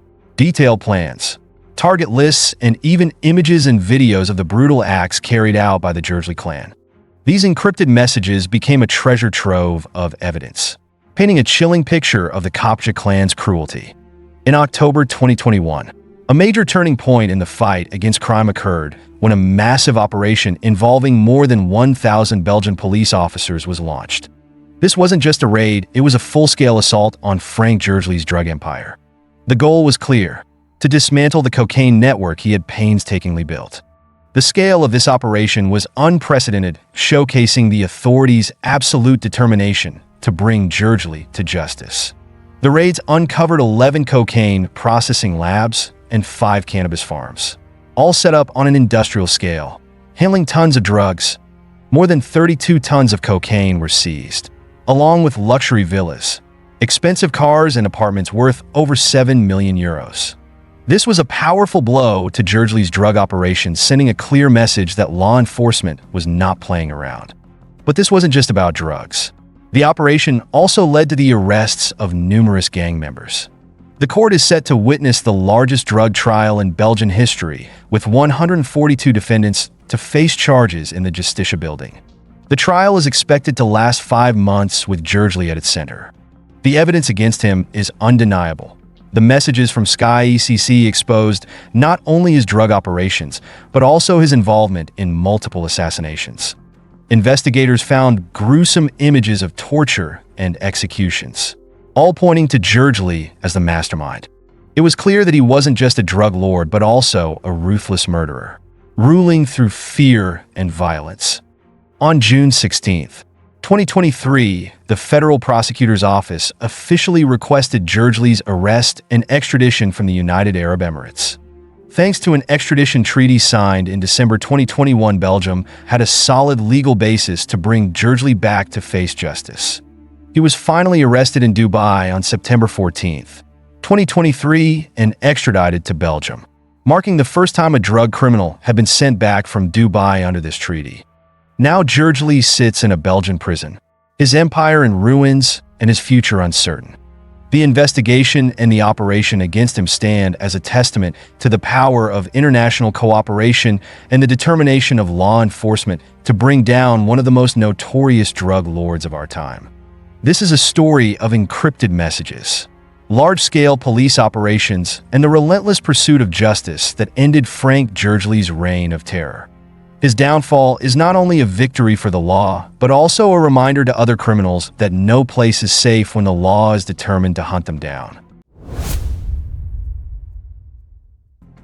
BMF, short for Black Mafia Family, is one of the most infamous underground organizations in American history. They amassed millions of dollars, owned luxurious mansions, drove extravagant supercars, and dominated the entertainment industry with unparalleled influence. Their story is a jaw-dropping saga of how young men from the bottom rungs of society broke through barriers and infiltrated the upper echelons, transitioning from the blood-soaked streets of Detroit to lavish yacht parties in Miami. This is the tale of the Black Mafia Family.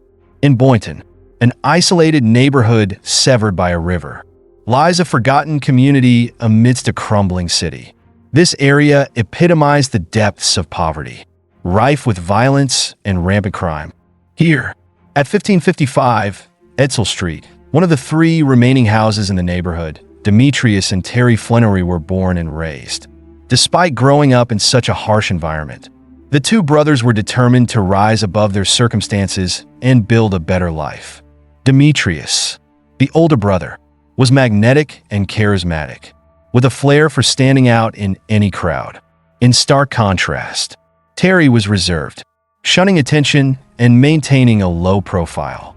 Despite their opposing personalities, they shared one remarkable trait: an innate ability to make money, a talent they discovered and nurtured at a young age. During their high school years, the brothers began dabbling in business, selling anything that could turn a profit. While both were skilled entrepreneurs, their approaches differed significantly. Demetrius thrived on networking, connecting with people, and making himself the center of attention. Terry, though quieter, was razor-sharp and incredibly cautious. These contrasting styles would lead them down an extraordinary path, a path paved with power and wealth that overshadowed everything else. Demetrius, later known as Meech, craved the spotlight, constantly boasting about himself and drawing others into his orbit, especially women. Terry, on the other hand, stayed in the shadows, avoiding the limelight and maintaining a humble, discreet demeanor. Their starkly different personalities would become a defining factor in shaping their future.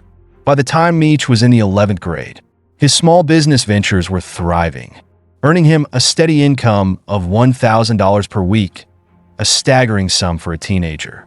Yet for Meech, it was nowhere near enough to satisfy his grand ambitions. In 1984, a friend named Kilo devised a daring plan. Kilo's uncle, Edric E.D. Boyd, was a drug kingpin who controlled distribution networks in both Miami and Detroit. E.D. was the very key Meech and Kilo needed to unlock their next chapter.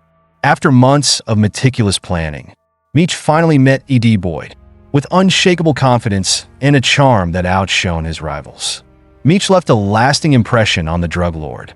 Not only did he convey an unwavering determination, but he also ignited E.D.'s belief in a shared vision of wealth and power.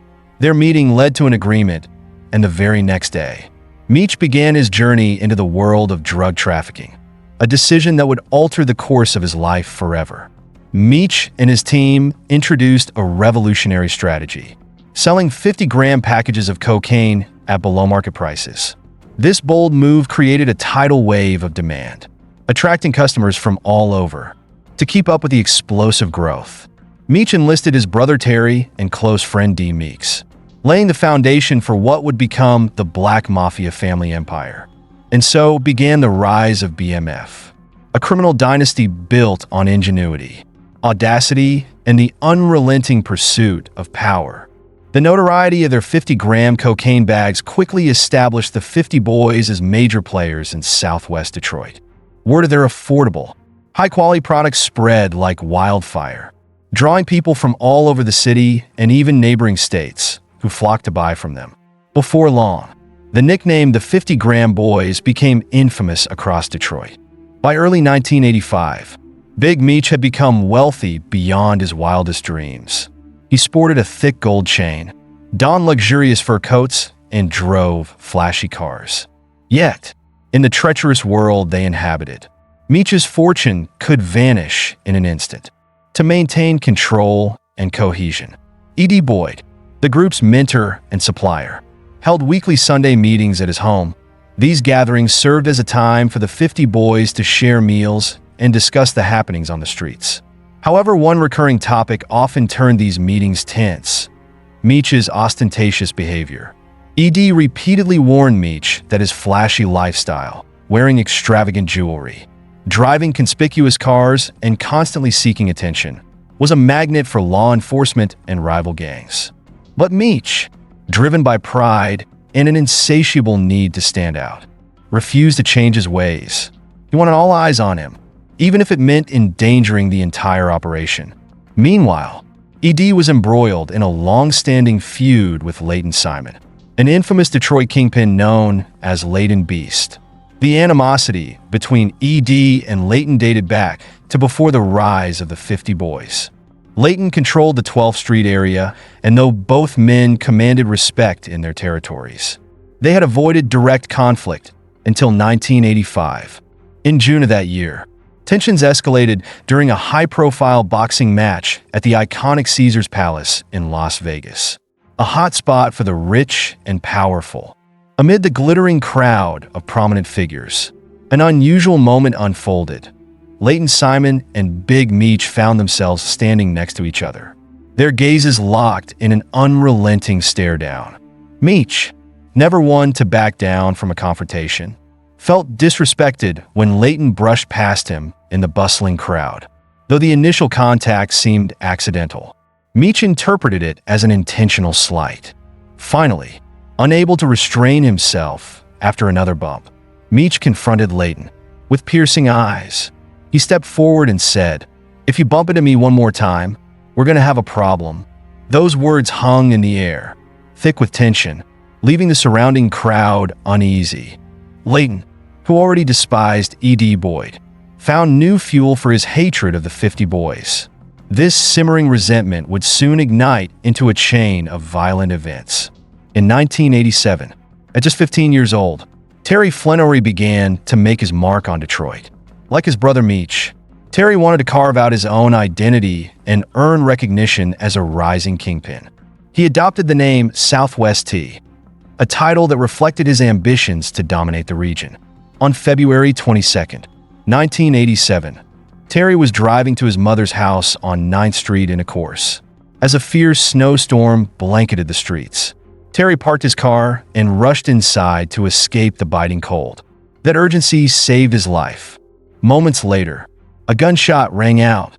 Had Terry been just a second slower, the bullet would have struck his head. Instead, it grazed his eye, leaving him gravely wounded. His mother rushed him to the hospital, where doctors managed to save his life. Though he lost vision in one eye, news of the attack sent shockwaves through the 50 Boys. Furious and shaken, they were determined to retaliate. Convinced that this brazen act of violence was orchestrated by Leighton Simon, tensions within Detroit's criminal underworld reached a boiling point. But the chaos didn't end there. Just months later, Kilo, E.D. Boyd's nephew and a trusted member of the crew, was found dead in his truck. The circumstances surrounding his murder were shrouded in mystery, sending further ripples of fear and anger through the 50 Boys. This was only the beginning of an uncontrollable spiral of violence and retribution that would reshape Detroit's criminal landscape. A pervasive sense of unease hung over Detroit, and as they walked the streets, members of the 50 Boys were always armed. They knew that anyone could be an enemy and that their lives could be stolen in the blink of an eye. On May 3, 1987, around 30 members of the 50 Boys were cruising in their luxury cars, blasting music along Woodward Avenue, near the Coney Island Diner, unaware that Leighton Simon lived nearby. When Leighton heard about the gathering, he wasted no time driving over with his brother. What followed was a violent confrontation between the two groups. The chaos was swift and brutal. Leighton Simon was shot 4 times in the back, but miraculously survived. However, his brother wasn't so lucky. Leighton had to watch the death of his closest family member, an image that would burn into his mind, fueling his hatred for the 50 Boys and igniting his thirst for revenge.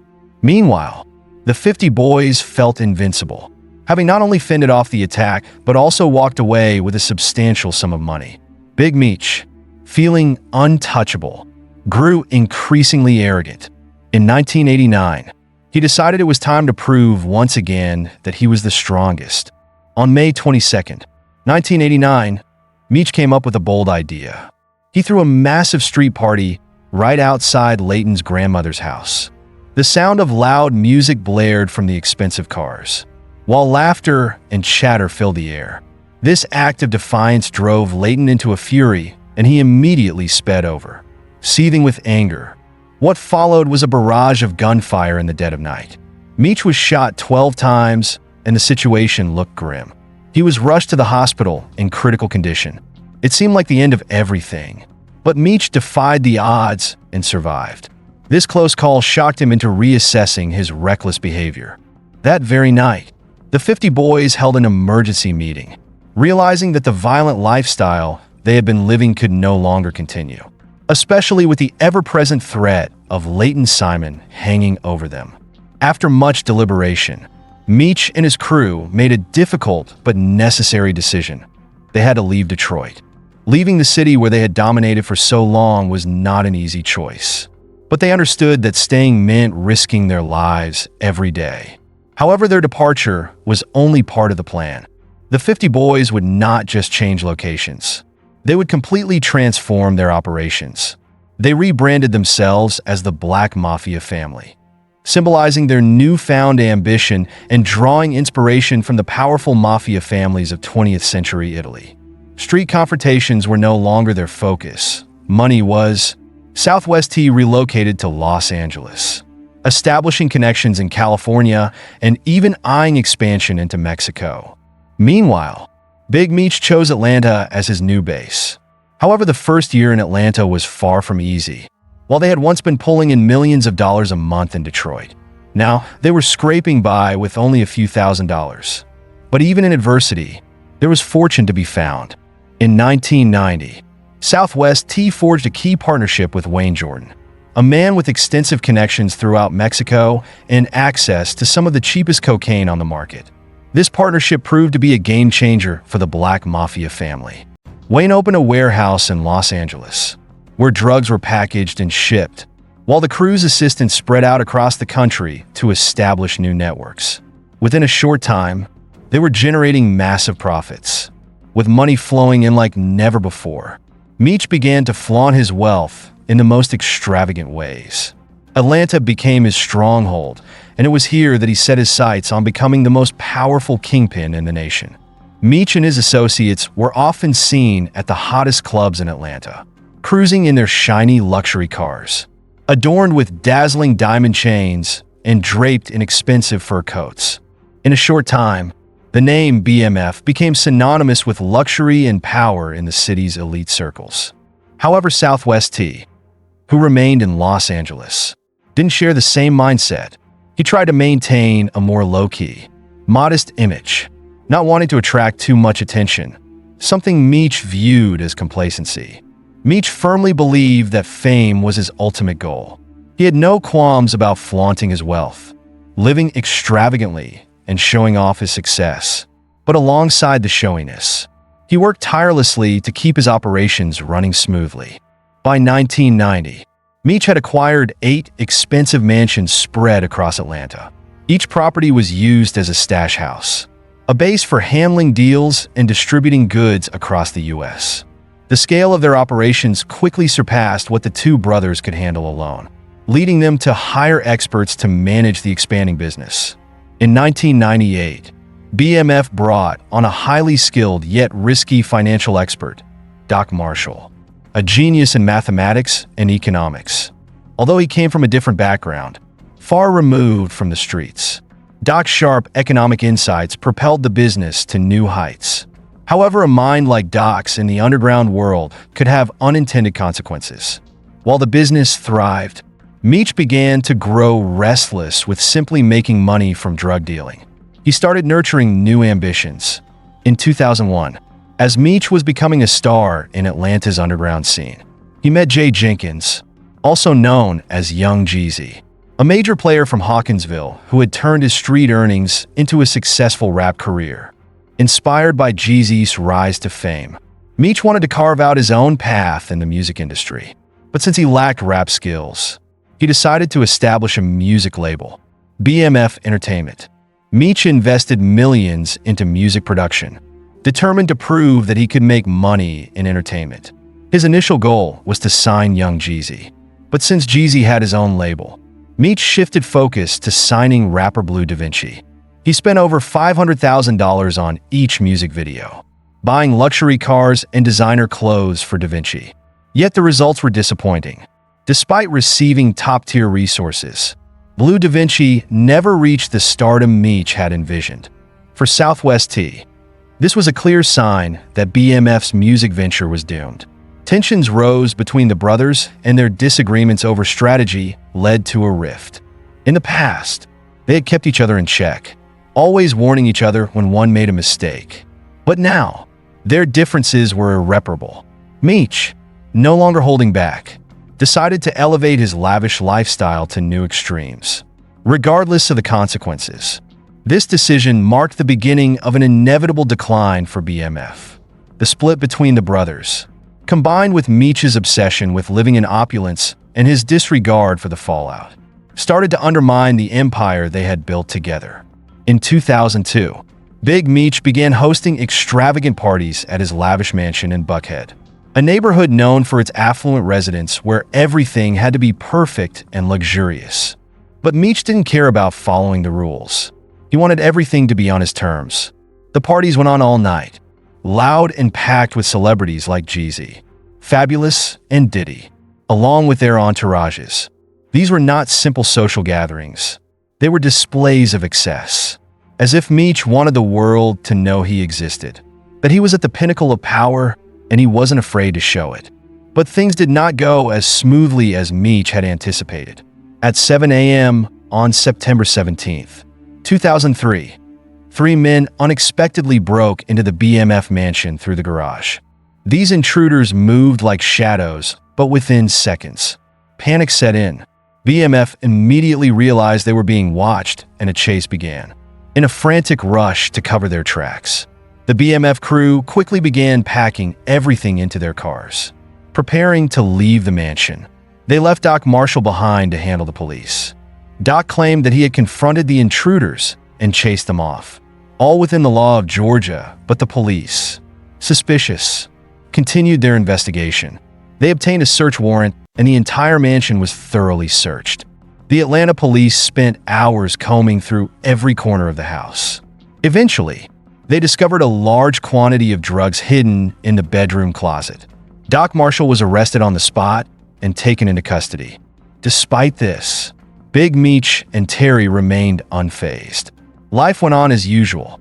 The lavish parties moved from the mansion to local clubs, and every time Meech appeared, he was always accompanied by a large entourage of BMF members.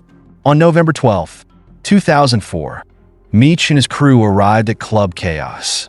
After a while, Meech struck up a conversation with a woman, unaware that she was dating Anthony Jones. Known as Wolf, a bodyguard for P. Diddy, Anthony approached Meech and asked him to stop. But Meech saw this as a sign of disrespect. He immediately shoved Anthony, causing the latter to angrily leave the club. However, trouble was on the horizon. As Meech and his group were leaving the club at 4 a.m., they encountered Anthony again in the parking lot. A verbal altercation quickly escalated into a violent confrontation. What seemed like a situation that could have been easily defused spiraled out of control, with the violence intensifying. The next morning, Meech was arrested for the altercation, and it seemed like the end of the story. But a surprising turn of events occurred. Meech was released on the grounds of self-defense. The bizarre part was that, despite everything that had just happened, the Atlanta police still didn't realize who they had arrested. Big Meech, a name that should have been a significant challenge to the system, had once again slipped through their fingers. He and the BMF continued to thrive as if nothing had happened, while the people around him saw Meech as just another wealthy businessman in Atlanta. Few knew that he was running the largest underground empire in the country at that time. His extravagant lifestyle, with his fleet of luxury cars, palatial homes, and lavish parties, hid the true nature of his operation. Although those around him saw no cause for alarm, the Drug Enforcement Administration, DEA, decided to investigate. When they looked at Big Meech's tax records, something seemed off. Despite his immense wealth, his fleet of supercars, his extravagant mansions, and his lifestyle of excess, Meech's reported income was only a mere $200,000 a year. DEA agents knew they had uncovered something suspicious, and they decided to present their findings to a judge to obtain permission to wiretap his phones. At first, the agents thought tracking Terry Flenory would be easy, but they didn't anticipate the complexity of BMF's communications. Terry had over 20 different phones and never used his real name or official addresses during calls. Every member of BMF used aliases and encrypted their conversations, as if speaking in a secret language. The agents were starting to feel frustrated, thinking all their efforts might be in vain, until Terry unknowingly made a comment that would change everything. In a conversation with an assistant, Terry made a comment that enraged the agents. The police aren't smart enough to wiretap phones like in The Wire. The agents were immediately offended. They were determined not to back down, working through the night to crack Terry's encryption, and eventually, they succeeded. On December 5th, 2004, a new shipment was about to be transported. This time, a man named Jeffrey Lair was assigned to deliver the goods to the Buckhead mansion. The car, filled with illicit items, was driven by Jeffrey and his girlfriend, headed for Louisville, Kentucky. What Jeffrey didn't know was that every one of Terry's phone calls had been monitored by the FBI, and they knew exactly when the shipment was going to take place. Instead of arresting him immediately, the agents devised a smarter plan. They contacted the Missouri State Police and instructed them to conduct a routine traffic stop on Jeffrey Lair. Though it seemed like just another routine stop, The agents had carefully planned it to ensure BMF would be none the wiser. When the car reached Florissant, Missouri, it was pulled over. Upon searching the vehicle, the police found all the evidence they needed. Jeffrey was arrested and, thinking it was no big deal, called Terry from the county jail. What he didn't realize was that this call was a trap set by the agents. In his conversation, he detailed everything, giving the agents exactly what they needed to take down BMF. At this point, half of the investigators wanted to arrest Terry immediately, hoping for a 10-year sentence. But the other half wanted something bigger. They wanted to take down the entire BMF empire. The lead investigator, who had been steering the case, believed he could shake Jeffrey's trust. He threatened Jeffrey with 20 years in prison if he didn't cooperate. In the end, Jeffrey surrendered. What was terrifying, however, was that BMF still had no idea what was happening. They thought it would take Jeffrey a long time to handle the situation, completely unaware that panic was slowly creeping through the organization. Meech and Terry were still living in a false sense of security, unaware that a storm was brewing. No one in BMF could have predicted what was coming next. On October 17, 2005, the FBI raided all 9 BMF mansions in Atlanta. But strangely, they found nothing. Every trace of evidence had been swiftly erased, almost as if BMF knew what was coming. At that point, the FBI was left with only wiretaps on Terry and Jeffrey Lair's phones. But they still didn't have enough to bring BMF down. BMF's lawyers believed that Terry would only face a 10-year sentence, which wasn't too severe. As for Meech, there was no solid evidence to tie him to any crimes. However, everything started to crumble in an irreversible way. Doc Marshall, a former key figure in the organization, unexpectedly testified against BMF. He provided crucial information that helped the FBI arrest 36 members of the crew, including Big Meech. This was the fatal blow. The BMF organization was completely crippled. The mansions, the luxury cars, the lavish parties, and all the glory vanished in an instant. Throughout the investigation, the agents couldn't believe the scale of BMF's operations. Some estimates suggested that BMF was making over $300 million a year from drug trafficking. But no one could have predicted that the empire would collapse so swiftly. In the end, Terry and Demetrius were sentenced to 30 years in prison. In 2020, Terry was released and Meech will be free in 2026. But the question remains, will they truly reform when they're released, or will they quietly return to their illicit ways? And what do you think truly led to the fall of BMF, Meech's flashy lifestyle? The organization's carelessness or the determination of the DEA? Leave your thoughts in the comments below. Don't forget to support us by liking and subscribing. See you in the next video.